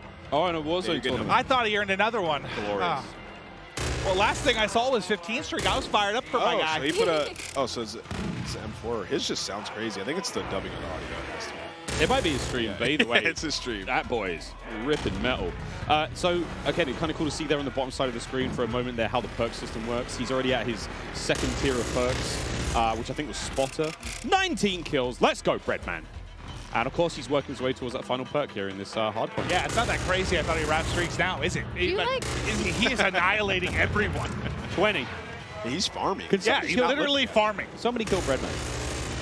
Wait, do you guys see the movement, though, that I was talking about? Like, how when you're moving, like, your whole body, like, it's different than other Call of Duty games. It's very hard to put into words, but once you get your hands on this game, like, you can tell everything moves with you. Like, usually the gun's fairly stationary, but, like, everything is moving with you at all times. And you can see it, so that's you can see for more of the hardcore players, the Yeah. players that go out there and they're, like, jiggle peeking, your hips and your head move like, now. everything's going. So it's a little bit different. When you play the 3P mode, you can get a better understanding of, like, how that looks, and you'll see that a little bit later today. Just like the physics of the character. The physics of the character has been reimagined, so it's different. Yeah, throwing those shoulders. You got to be a little careful. I mean, everyone's like Shakira out there throwing the hips around. You got to be very. I mean, it's the animation. I've been comparing so to Shakira, yeah. I don't doubt that, but you got to look how smooth the animations can be, and it's been so much fun so far. Oh, is this what it looks like to be on the other side of the Breadman? Yeah, that's what I was actually wondering. Wait. We're gonna get up there and kick his ass. Oh! I think that was Breadman. That was Breadman. Yep, I believe that was Breadman. He's got 25 kills. He's got that thing locked down. Squid, get up there and get him. Just go back in there. I mean, this is going on the timeline for sure. Redman's got clips for days. I mean, Destroyer's calling the streaks to the SAE above. What have we got here? We got a sniper. I just think about, imagine loading in, like, trying to check everything out, run some different guns, and Breadman's just up top. Yeah, no. He just looked dialed in. I don't think he said a word. Hit it! Ah! ADS not quick enough there. 2 posted up on the bridge, just shutting him down. But so he has the pistol on Miles. Remember we were playing with it? We turned into a fully auto sub yesterday. Yeah, thing. Wait, what? But yeah, so of course, Gunsmith is ridiculous. 2.0. Yeah. You can turn your sidearm into something pretty mean, and then of course the ledge hang mechanic. I'm hanging on ledge. Clint, you were singing the Spider-Man song earlier. Hey man, not too. If Spider-Man carried a Glock, yeah, baby. But it is crazy to see like how much damage you can do with that thing, and just, I mean, it's something that we have to learn now as Call of Duty players. I have to now look at funny ledges and see where players are. Yeah. I was also trying out some of the field upgrades yesterday for the short amount of time that I did have. I tried the camera one. It was so interesting. Just like throw it down, go hide in a corner. You can see when they're pushing at you. It's You hold your own. You hold your own flank at that. Yeah, you got your own choke points. That's great. And again, another thing. Oh! Oh, Isaac. He nearly got both of them there. And of course, Isaac, one of our streamers coming in from Europe, made the long trip across. Yeah, I was wondering how many people we had here internationally. I've casted over him in a bunch of Warzone tournaments. He's made some deep runs. Guy's a monster. But as he's just trying to hit some snipes and try some of the different weapons out, Breadman's kind of been annihilated in the lobby. But there we go. Another shot gonna hit. Bang. I'm already really liking the sounds of these guns. I'm liking the Right. crosshairs look. Like, this is something I cannot wait to get. Oh, hello. Breadman just got a 3-piece, and then Isaac followed up with the 4th in the feed. That was very satisfying. Oh, yeah. They are just tearing them apart, it feels like. What's that field upgrade he has there? I can't tell from here. That could be the portable radar. That might, yeah.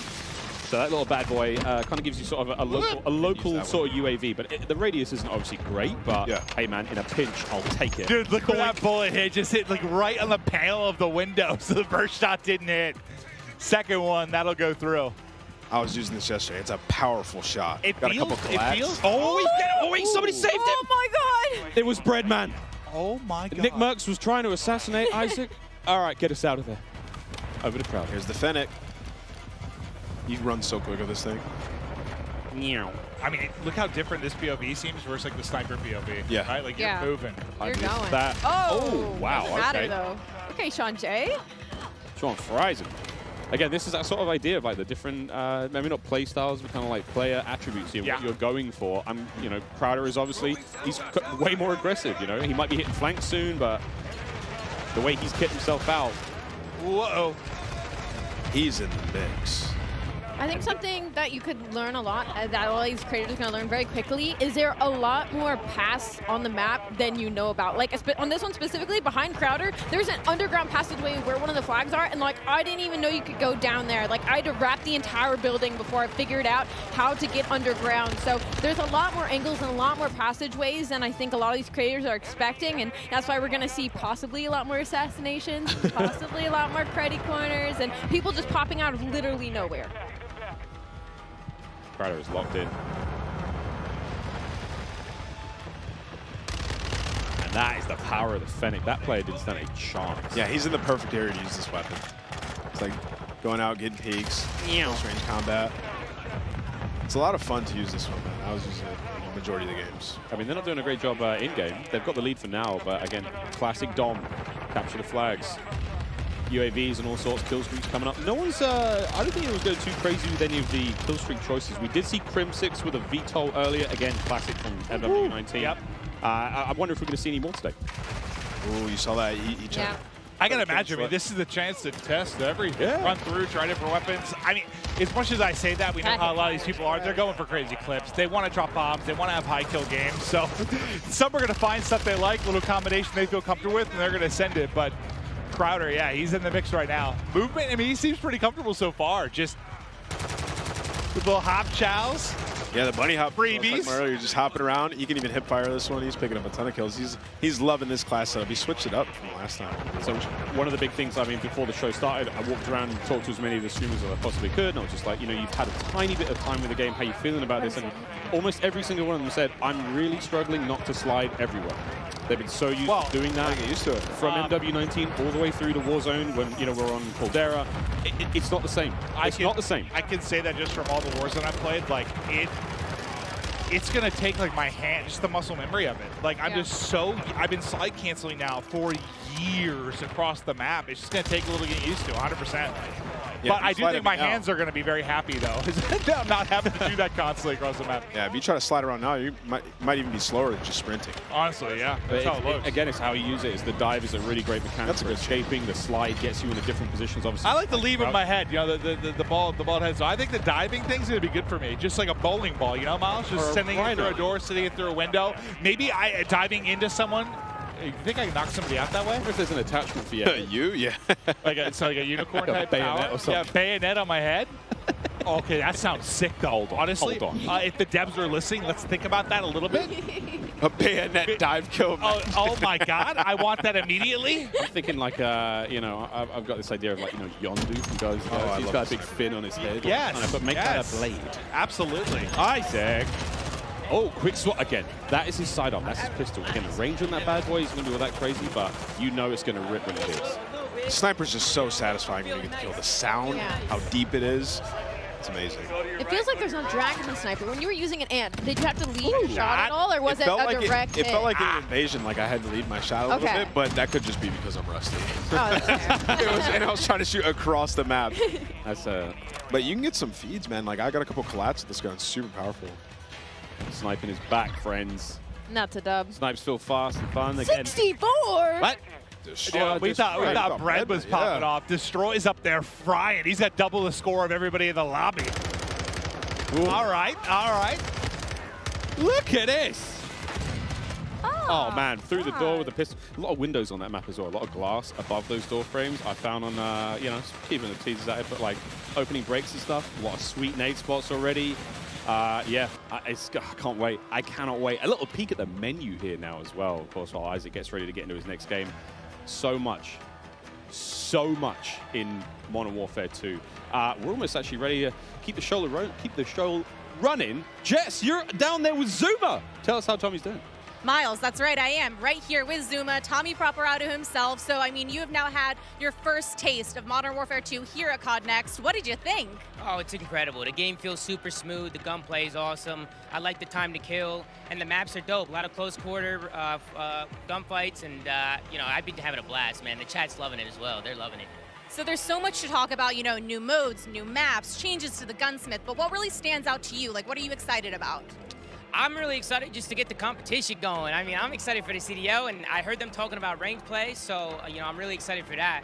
And Warzone 2 looked incredible as well. I was talking to Repulse. We're going to be the Warzone duo this year, so I'll be bouncing around between the both. But I'm just excited for something new, you know, a new game. And it's been a lot of fun to play, and there's so many amazing creators here. And just thank you to everybody, and thank you to Call of Duty for the opportunity to be here. It's awesome. And then, you know, real quick, with Modern Warfare 2 on the horizon, what does the year ahead look like for you?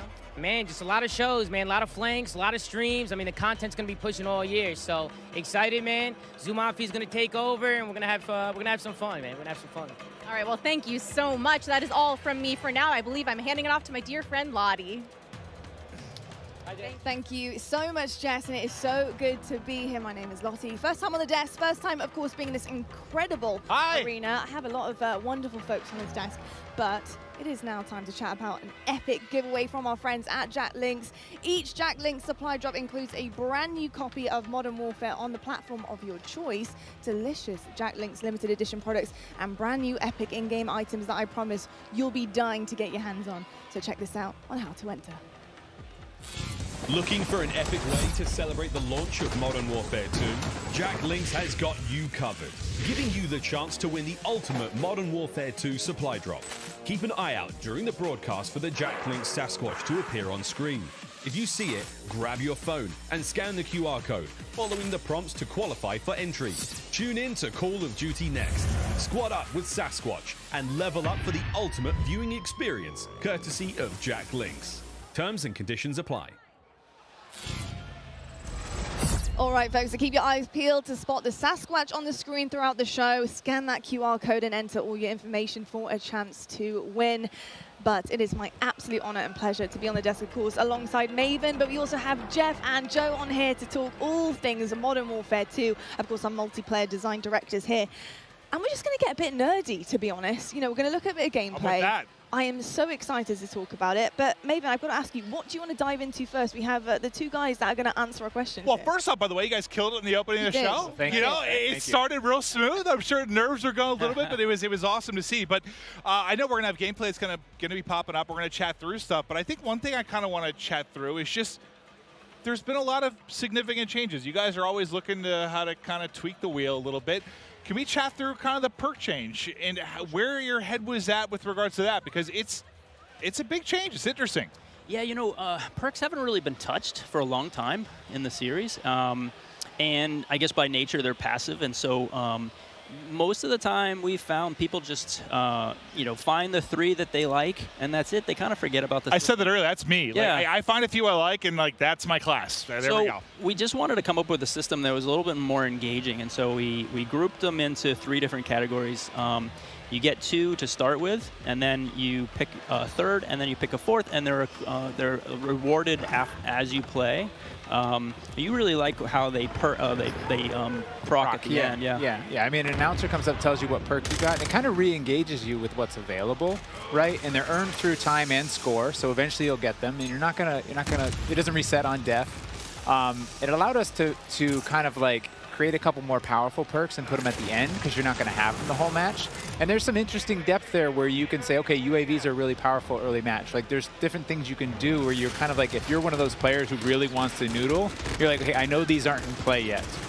Well, I guess, listen, it's very different, but I'm also a big like RPG guy, so I like the process of like unlocking things and earning things. It's just like at the core of who I am. So I dig that, just like the progression over the course of one single map. I think is very cool. Yeah, it just feels good. It feels good. It feels good to be reminded what you have. Yeah, no, 100%. Oh, and I guess we didn't touch on actually is the packages, right? From like, we're talking a lot about the theory crafting of what you set up, Yeah, but we actually packs. have these defined packages. So early on, you just say, you know, I want this playstyle. I just grab this package and go. And then later on, when you're like, okay, I like that, but I want to noodle a little bit, you can hop in and create your own packages. You know, that kind of, it really, people can see that through the default loadouts. And we've packaged in, based on those kind of player behaviors we were talking about earlier, we've usually shipped 6 or 5 default loadouts, but we have 6 with this one. Okay. We found 2 for each behavior. And so those perk packages are already in there. And it's something different in this game. We actually allow you to attach a field upgrade within that, within each loadout. And so it's a little bit more micromanagey, but it felt to us that you're kind of more creating your class and your character for, you know, in that.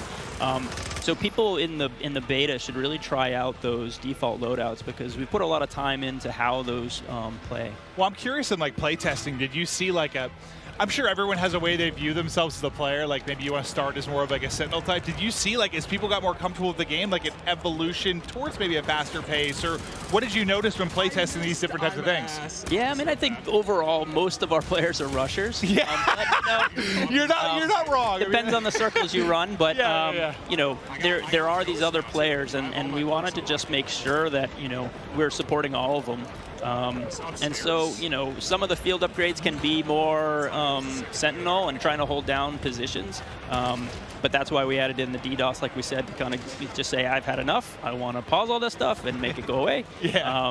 But we also leaned into creating game modes that can facilitate this kind of siege gameplay. But now we talk about the rushing players, right? But we also want to talk about the pacing, the movement, what it looks like, how it feels to be in game. And when I got a chance to get on the sticks yesterday, something I noticed is it is a little bit slower paced, right? We're going to be sprinting round, not sliding round. And I think another thing I want to talk about is the dolphin dives. I've been diving down escalators, getting prone, looking at hard points, trying to figure out, can I see bomb site B or A? Like, it's pretty incredible with the movement and how it feels. What was it like making that? What were the decisions behind that pushing forward? Because the feel of the game is huge. Yeah, I think fluidity, and I mentioned it previously, is like really, really important, right? But we did make some small tweaks, right? Like slide has a little bit more of a hang up so that people aren't just sliding around the map, so that they're actually moving through spaces, checking corners, and kind of like pacing themselves. But the general movement of guns should be almost exactly the same. And Jeff and I regularly check in. We're like, okay, how are we doing? Like, let's look at last game, let's look at this game. And we try and be consistent in that regard. But there have been these small tweaks, and the dive is one of those tweaks. The ledge hang is one of those tweaks.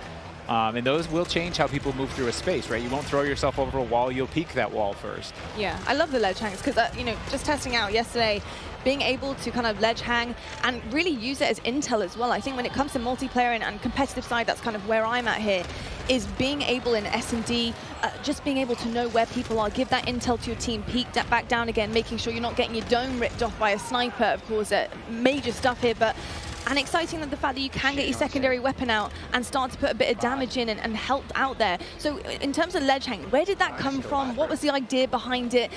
Why is it so special to have that in the game? To be honest, it came out of face planting too many times, parachuting in, just missing that ledge, and you're like, nope, that's frustrating. Let's fix that. Well, we've all been there. Like, whether you've been playing Warzone, like you're trying to like hop and grab it, and you just like, it's like you want to hit the button to like activate the pull-up, but then you hit your shoot and you're like falling down. It can be so frustrating. Yeah. So I mean, really, that's where it came from. But yeah, it was also the high mantle too, right? Like late when we were developing Modern Warfare, and then Warzone started to come out. We had these walls and things. We ended up turning up the mantle height in Warzone. Okay. And it didn't feel as polished, but it allowed people to get over walls they otherwise couldn't. But like I said before, you kind of commit, and now you're like, throw yourself over a wall and get shot as you make that transition. So the high mantle is definitely like get up, you can peek, or you can just double tap it and pull yourself over if you're in a hurry. It just adds that extra layer of like, I can be a little bit smarter about how I move through the space. That's a good note that you know, we make all of the equipment, all of the movement, and all of these things for scalability, and we have to kind of check ourselves that everything we put here is going to show up in Warzone. Well, now you've got this like metaverse of like there's so it's a big kind of, like I was saying earlier, right? It's like not hard, man, I'm sure. It's like, how do you add different things in and make sure it all stays in check and not mess up this ecosystem? Well, it feels like, I guess for me when I view it, well, what has been the one thing, at least for me, that really separates Call of Duty from a lot of other shooters? It's like, it does feel so fluid, but like there's a limit to that too. You don't need to be an amoeba, like it's just like floating through the map. Like you want to be some realism to it, but like how can you add that realism and the ability to, I mean, think about, I don't know, 10 years ago, what you were able to do with just like interacting with the map and what it's come to now. I mean, it's insane how much it's changed. We had to argue to get sprinting into, I think it was COD 4. I'm sure. We didn't have that, and so like just the evolution of where. Yeah, it's come a long ways. I played the very first one, so yeah. Yeah, it's been pretty special, and something else that's a bit special as well is the fact that we have all these content creators behind us. We have an Elgato replay for you guys. It's actually Myth here on Prison Rescue. Just gonna check this one out and see exactly what went down here. And Prison Rescue is gonna be a really exciting one, of course, because you have to get that objective done. You need to go rescue the prisoner, and carrying them out is gonna be huge because that icon does disappear. You know, how did it work with this prisoner, being able to put them in the game, knowing that somebody's going to have to run this prisoner back and extract them, and having that defense to be set up later on and have to completely and utterly change the game, go to that defensive mode? What was the kind of makings behind that? So it was actually kind of a hard mode to make, and we went through all these different iterations, and we had these problems where we're like, hey, the modes around rescuing these prisoners, but people, they weren't able to, right? We're like, hey, do this heroic thing, and rounds just kept ending in elimination because it was so hard. And that's why we added the radar sweep that you get when you get the prisoner, and that's why we took the icon away when you pick the prisoner up.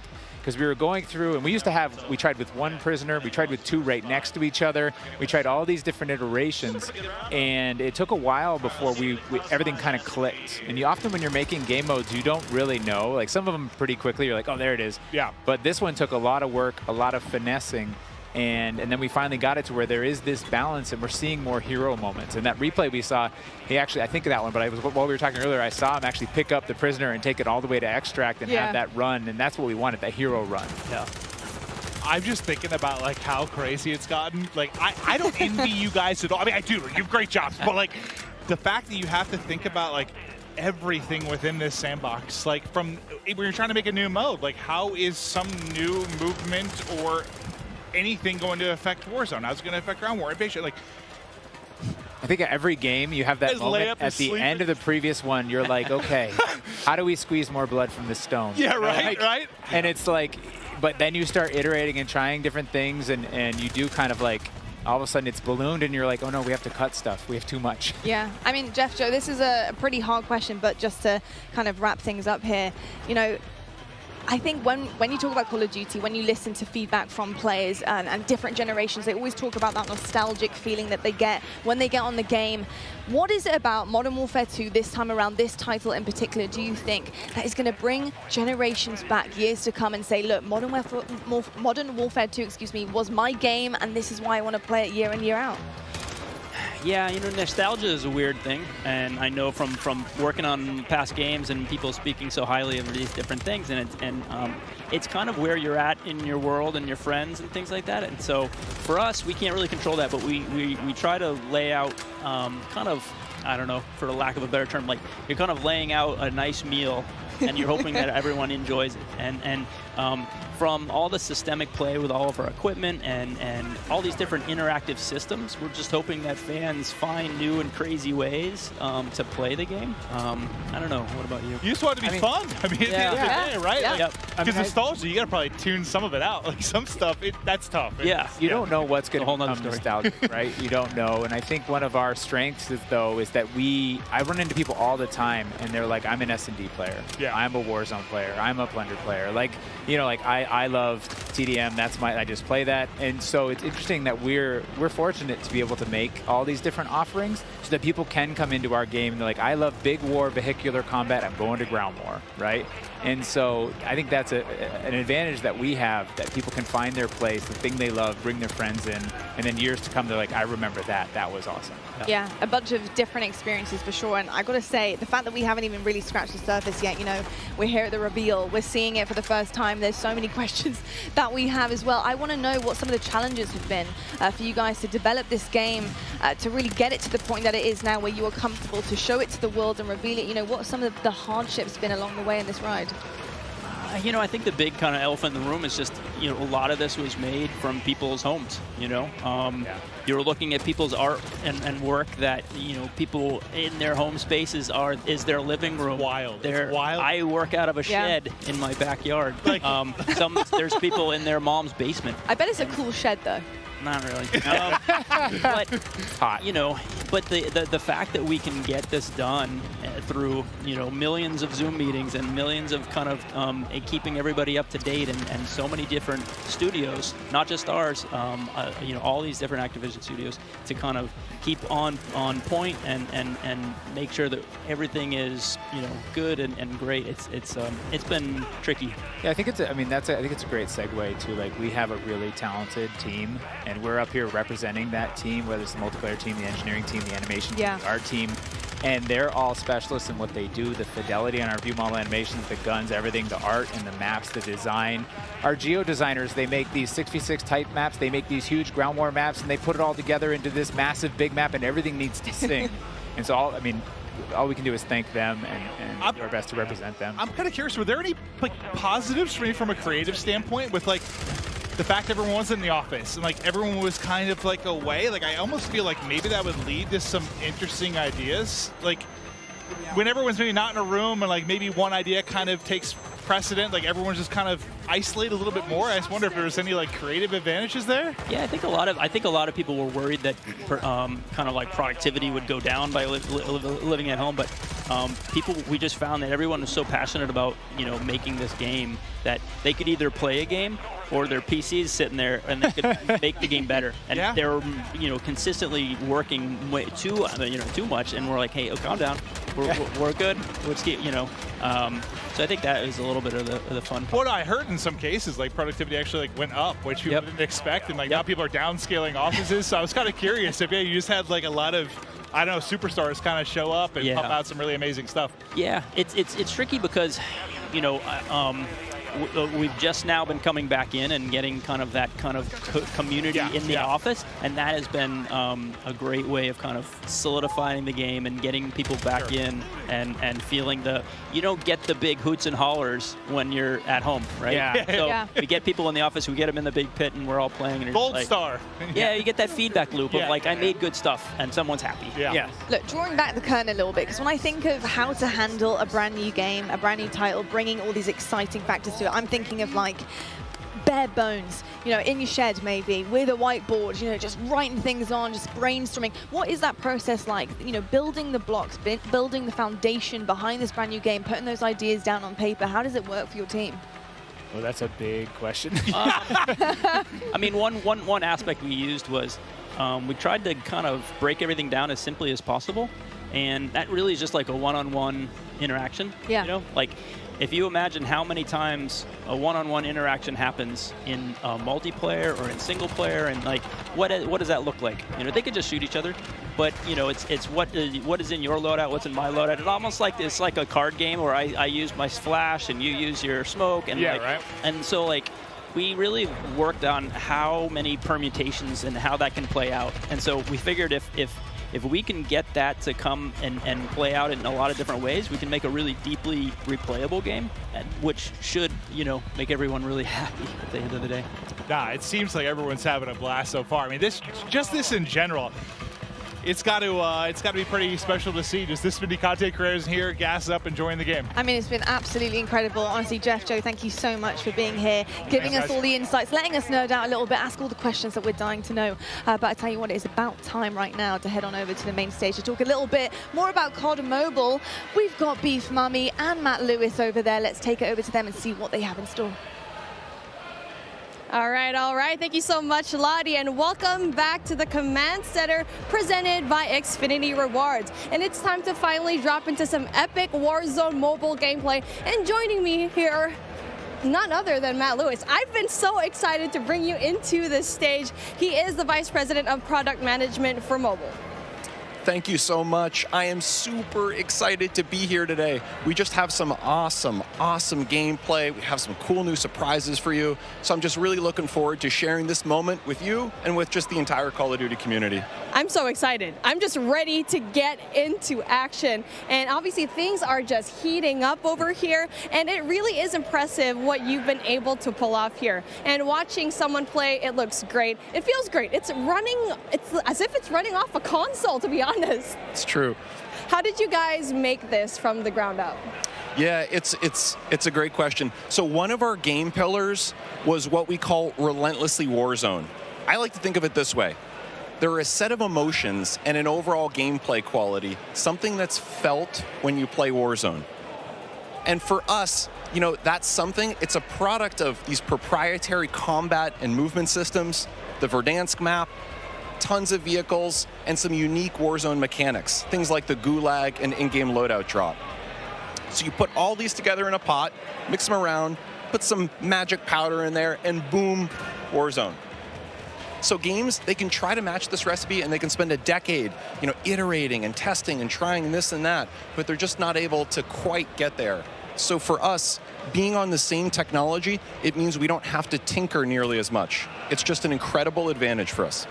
So how was the team able to do it and just really pull off everything that you've had here so far?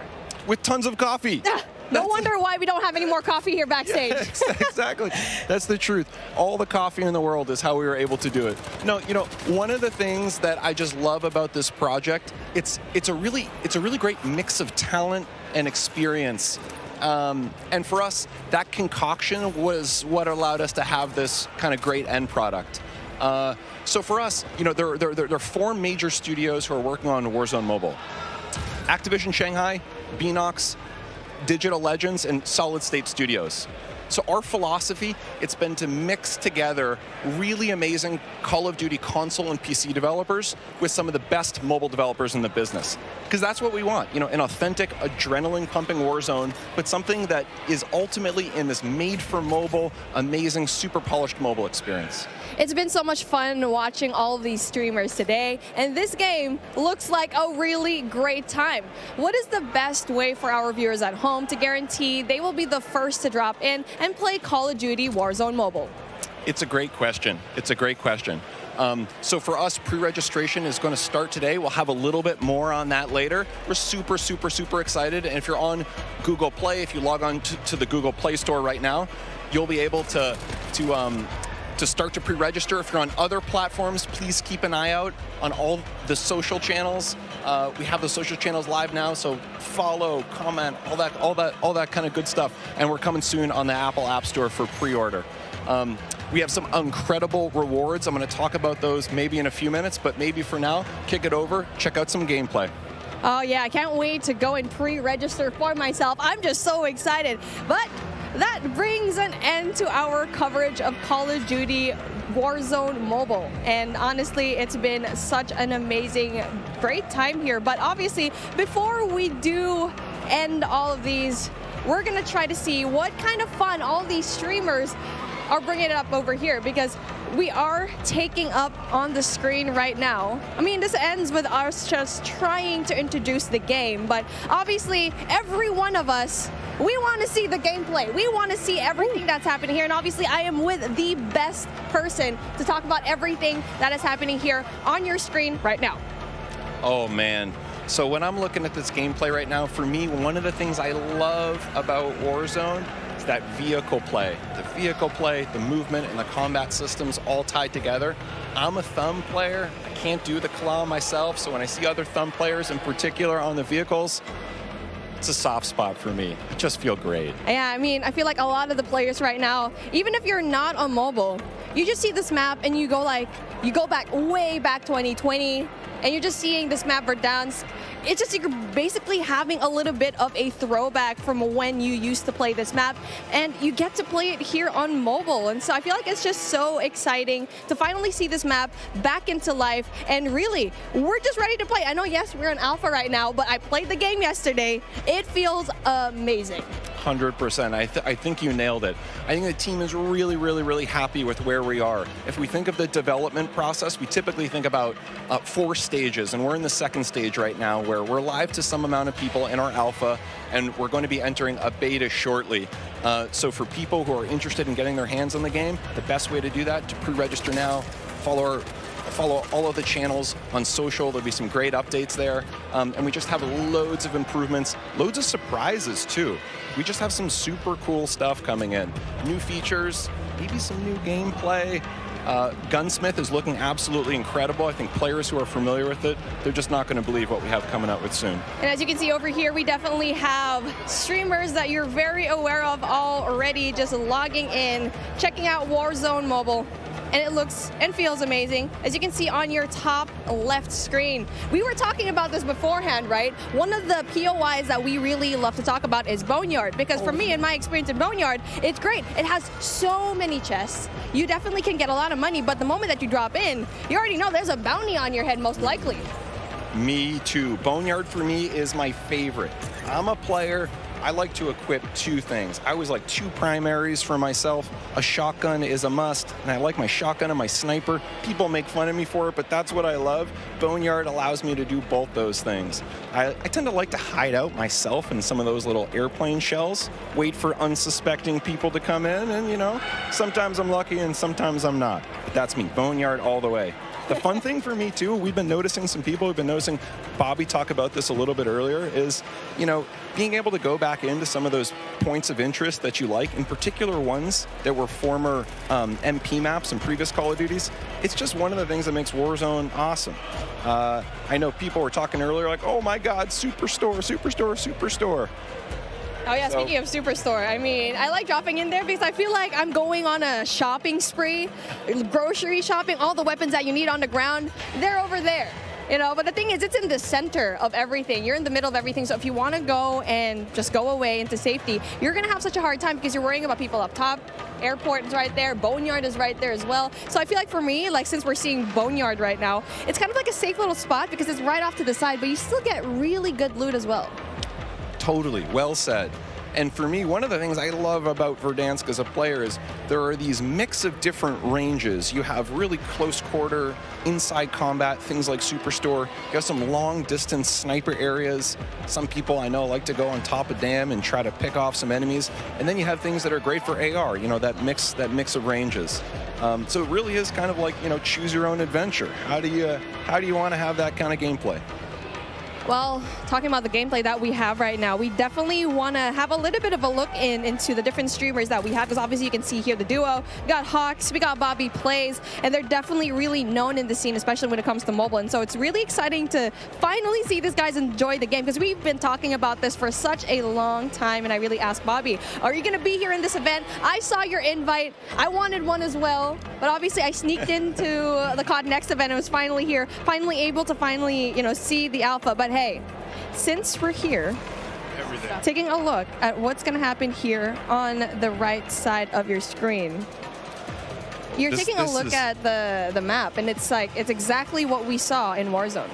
Totally, and it's getting to one of those end crunch periods. This is my favorite. The circle started to close, not yet final circle, but it's definitely that time. You got to be a little bit strategic and smart about your choices. There is a penalty if you get a little bit too aggressive. And now speaking of being aggressive, it's like we were talking about it.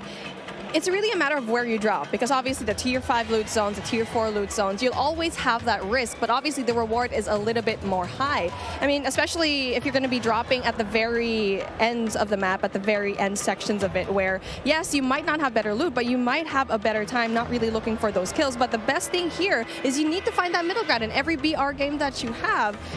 For here, cash is king. You need to buy out, go and find a way to buy your fallen teammates, so we've already talked about it before, or maybe even meet them in the gulag later on. I'm really hoping to see a gulag feature over here. I want to see it. Me too, and looking at the mini-map here, there were just quite a few red dots around. Something tells me we're going to see the gulag pretty soon.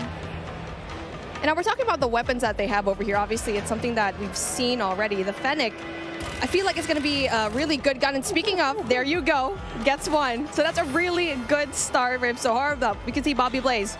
I mean, it's just like Bobby Blaze has been such a tremendous name here in the mobile scene, and now he needs to get out because he's going to be in big trouble, especially going out here with no cover whatsoever. Yeah, I don't know. He's living dangerously. I don't know, Bobby. I'm worried for you, man. Yeah, Bobby and Hawks, they need to find a way to, you know, just get some cover. There you go, finds one.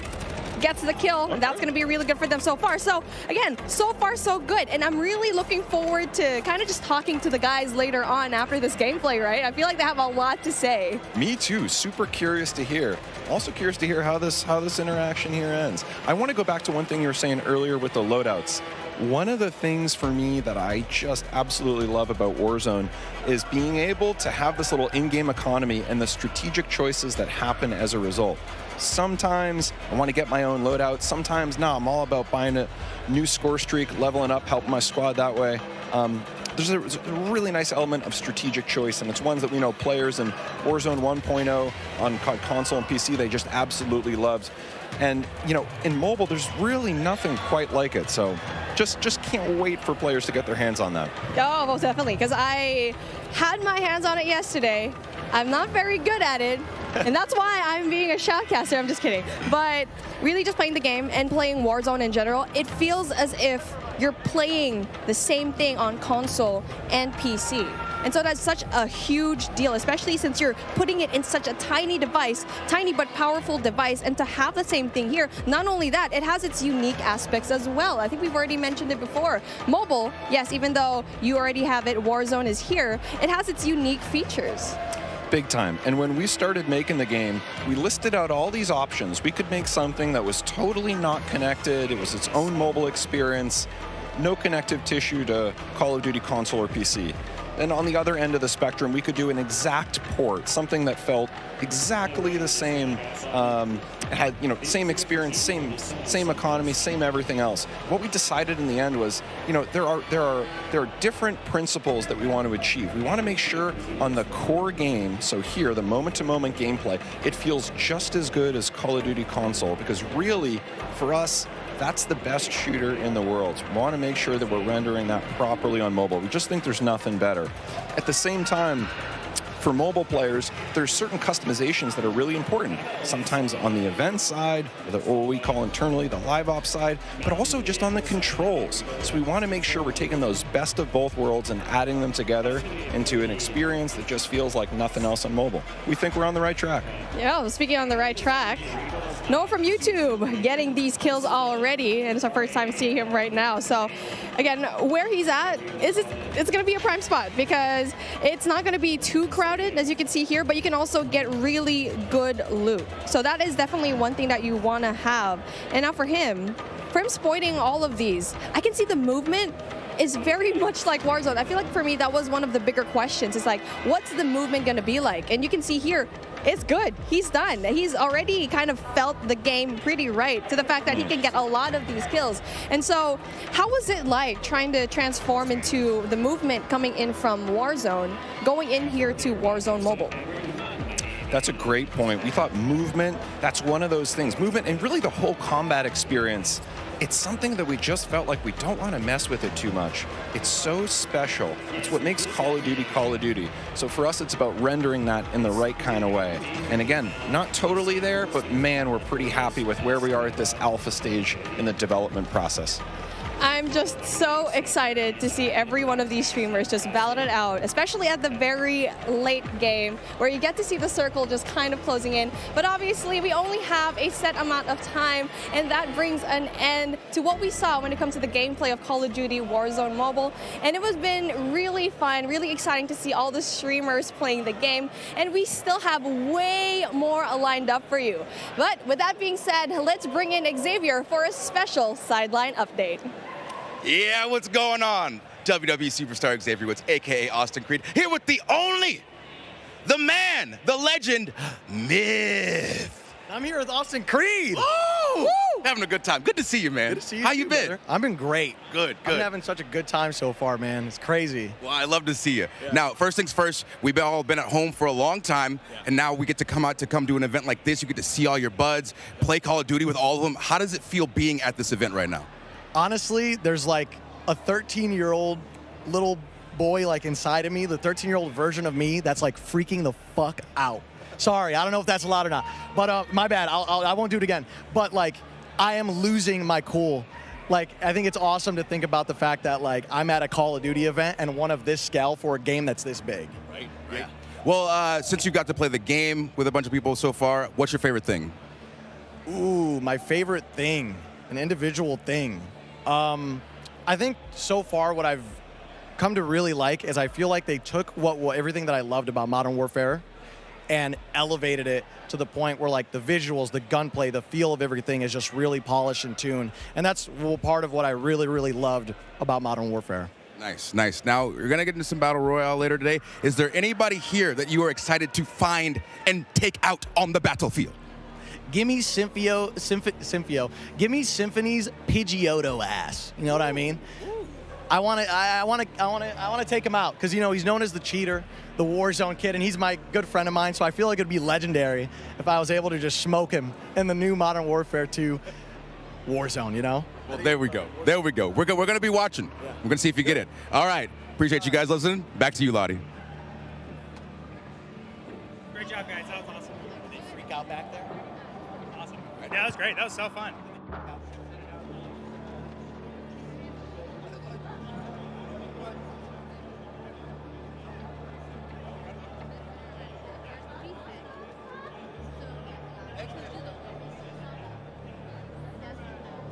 Inside, how hyped up he is, like, oh, yeah. I love it. Yeah, I mean, everybody is. I feel the exact same way. Yeah. Like, everybody's in one room here for one reason. It's to play and be excited about the new game, man. You can hear it, like the passion in here. Everybody's loving it, all the new game modes. And we got one on the screen right now. Like, we've had 3P in Call of Duty before, but not quite like this. Yeah, it's been pretty amazing. And yesterday, just being able to play, seeing your own back as well has been a while, of course. I gotta say, it felt pretty damn good. And when you got used to it as well, Ali, like, yeah, I started frying, and I know you fry. I was having an incredible time yesterday. I was on other streamers' setups, so I made sure to change my clan tag to CXT, so everybody knew who was absolutely world starring them on the map. But I will say, the energy in here compared to like a competitive event is just, it's intense in a totally different way. It's intense in the fact that everybody is just so excited and everybody is just having pure fun and bliss loading into a new game, figuring things out. Like, the energy is just on a different level.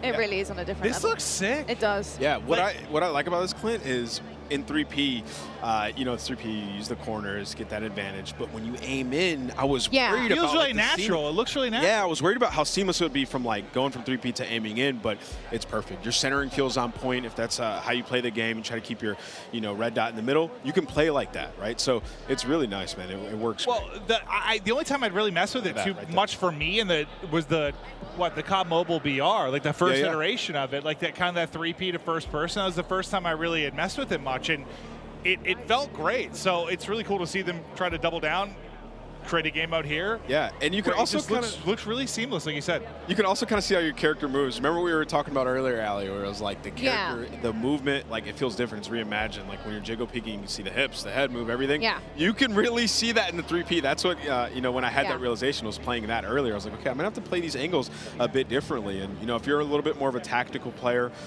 like to get that information, this is going to be what you want to play. And I don't know if this goes for everybody, but this is the first time I played a third person like this, where you actually went into your sights still, like that you weren't still in third person when you went to ADS. So that was very interesting to transition for me, and I was curious at how it would work with a controller, because I use a controller personally. I feel like mouse and keyboard players are a little bit more accustomed to stuff like that. So I was wondering how that would translate, but like Ant was saying, like it just felt natural, like it felt normal, and it was actually really, really fun to play because your FOV, like you see everything, and like you play and you peek corners like totally different than in your first person mode. Well, the one thing I really like is like one thing I'll struggle with sometimes, like you get this really cool operator or something, right? Like a battle pass comes out, like this really dope operator, and you don't really get to see him that much, right? It's more about like your gun when you're in the first person. But with this, like if you get something dope or some of the different emotes you can do, like your skins. You are show off. You get to see what you look like. I think, going back to quickly your point there, Ali, about getting used to kind of the zoom in then into the ADS as well. It does take a second to get used to, for sure. How would you handle that though? Because I think, traditional Call of Duty games, straight up first person, you can snap really quickly, right? Your ADS, you can put perks on to make sure that ADS is as fast as possible. This takes a little bit of time. So are you pre-aiming when you're going around? Like, what are you doing to try and kind of combat that? Well, I'll tell you right off the bat, when we first loaded into it yesterday and got a little bit of a taste, I thought it was a bug. Like, I thought you weren't supposed to be able to ADS. I was like, oh my gosh, no way. Like, oh, they're going to be playing tomorrow and this is going to be happening. But that, it was meant to happen. It was such a smooth mechanic. And talking about getting used to it, I was pre-aiming quite a bit, but as you got used to it, the hip fire on a lot of these weapons is actually incredibly accurate. So if anything, you're going to find yourself hip firing a lot more than ADSing when you're playing this game mode. Again, leaning towards the mouse and keyboard players who are more used to not actually. I think your centering is just your centering. Your centering is incredible. Guys, I'm not gonna lie, I've played tournaments 3P on Call of Duty. We had it back in the day. Like I've grinded 3P Call of Duty. It's actually a lot of fun. We used to have search and destroy tournaments all the time. I think these guys are having a lot of fun with it. I mean, you can see like it's a completely different play style. Where did you come from? Hitch is surprised. Yeah, he's not happy with that for sure. But it's absolutely incredible. And another thing, you get a different kind of FOV feel for the map as well. You see things in a different kind of scope and bigger picture here. I'm kind of curious to see what things look like in terms of like hanging from ledges from third person and how that kind of works as well. Like they put in so much work into the game. Like IW, I see you. You want us to see everything. And that's kind of what 3P is for. Like Clint, that's a really good point. Like with your operator, like I want to see that swag. Well, I miss like it was a simple thing, but back in Blackout, like the first iteration of the VR, you had like these emotes that you could do, like a hula hoop or something that would go out to third person. And I kind of miss that going forward because I like to see, if I get this really cool operator, I want to see it more. But like to your point, seeing the character animations and stuff, like they just look godlike. Like it does look so good. It looks so good. And not to mention the sneak peeks that we've got from like the vault and from what operators are going to be coming off of beta. Like they look incredible. Like they look so freaking good. So to that point, I am very, very excited to see once the game releases the type of operators we're going to get heading forward. I need Vacation Maven. That's what I called it. It's like a Hawaiian shirt with a bald guy with like a little bit of suntan lotion on his nose, and I just always called it Vacation Maven. I'm gonna need that back. I'm not gonna lie, I might have to whip out my PlayStation again because that Oni skin, like you were speaking about, imagine how damn fine that would look in third person.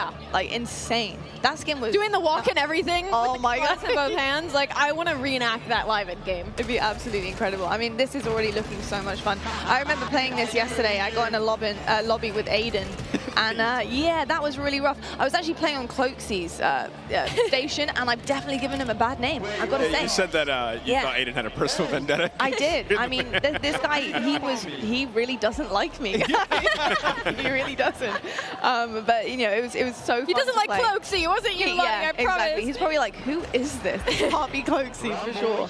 But pretty exceptional stuff, and we can see a lot of the ADS here. Look at Tommy's face right now. Like he's just got this. He had this little little smirk and smile on his face. Like you can just tell people are having fun, and that's what this is all about. It's been awesome to see. Tommy was having fun. He was sitting there capturing C, just like jumping up and down with his camera sort of angled down so you can see over the wall. Like he's like, oh yeah, he's like, I played this before. He's having fun, man. Absolutely frying. It wouldn't be a Nick Cam if his face wasn't in it. Yeah, like what I walked through all these setups. I saw the cameras were in the right spot. How is it still only half his face? Like he moved it. He had to have. That's the classic Nick Merckx. It's the forehead. It's the eyebrows and the forehead going strong always. You probably talked about this a little bit, but just while it's on the screens, I've got to say, the aesthetics of this game look so good, and in terms of third person as well, being able to see it all encapsulated, as well as your, of course, skin and your operator that you're looking at. All It's right, absolutely all right. stunning. And so is the gameplay here from NYKmaximo. Yeah, it really is. That but was sweet. The color I'm loving, but he's got the gunning on point right now. NYKmaximo absolutely forehead cam and all, just frying. And you saw what he did there, tearing up the Clint. lobby. He was pushing up and he was turning left, but he had his camera angled behind him. Yeah. Saw that, jump backwards, and absolutely that was fried him. nasty. That So was you know Nick, I mean, he's got a history of third person. So this. How are you guys feeling about the angles? We're seeing Nick do it a little bit here and just kind of shimmying and making sure he can see what is behind the corner. How are you feeling about that for third person? I mean, he's a cut above the rest when it comes to this. Like, he's super used to it. He's won championships on 3P, so he's having a blast. I mean, he's played a lot of Call of Duty as well, so it's like the best. Dude, he is torching this lobby right he's now. bullying them.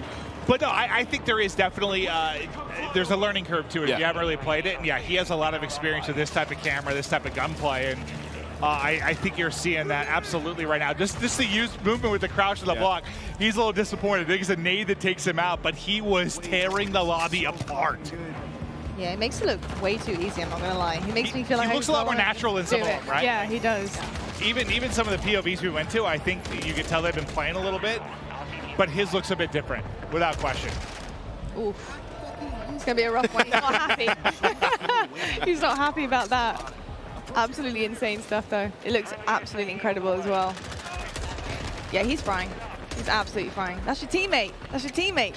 That's what I always struggle with when I'm playing something for the first time. Allie, I'm Yeah, no, I did that yesterday. I'm I was shooting at teammates. I'm shooting at teammates, locking on teammates all the time. When it's like new maps, like new game, I don't know. I always. You guys just need to dial it in. What do you mean? Listen, especially if you're not in comms either, and like you don't know the routes on the map yet. Like you run into something, you don't see that name. There's by no the head. excuse for Allie. Clint's like. Allie, I'm pretty confident if you put the time in. Yeah, what's up? You would have had a better professional career than Ann. Like I don't even think I'd have to put the time in, honestly. Listen, bro, I can't let this stand. You guys. I used to always mess with Ann. I got If I time, skipped Clint. college and I was grinding, like Ant's in trouble. We're gonna take a look at a replay now. Nick was absolutely popping off in 3P. We know he's got the experience with it. Let's check out the Elgato replay. Yeah, this guy obviously has been here before, but of course on a new game here, Modern Warfare 2. Looking amazing. I'm pretty sure this part he does snap off. I thought that might have been the part where he died there. I was going to say surely not. But just really, really seamless gameplay from NYKmaximo. And it's something to expect from him for the future. The fact that he's getting it down already, brand new game, brand new maps. I mean, it's pretty clean, isn't it, Nameless? Yeah, he was frying, and he wasn't even using right-hand advantage there. Like, literally using the left side of the screen. So That's part I always struggle with is that toggle between shoulders. Like, I mean, it's very natural when you play more, but like at first, I'm not very. I just end up like looking at over one shoulder, basically. Yeah, I always look at the right side, man. It's so tough. Left side, I always get gunned.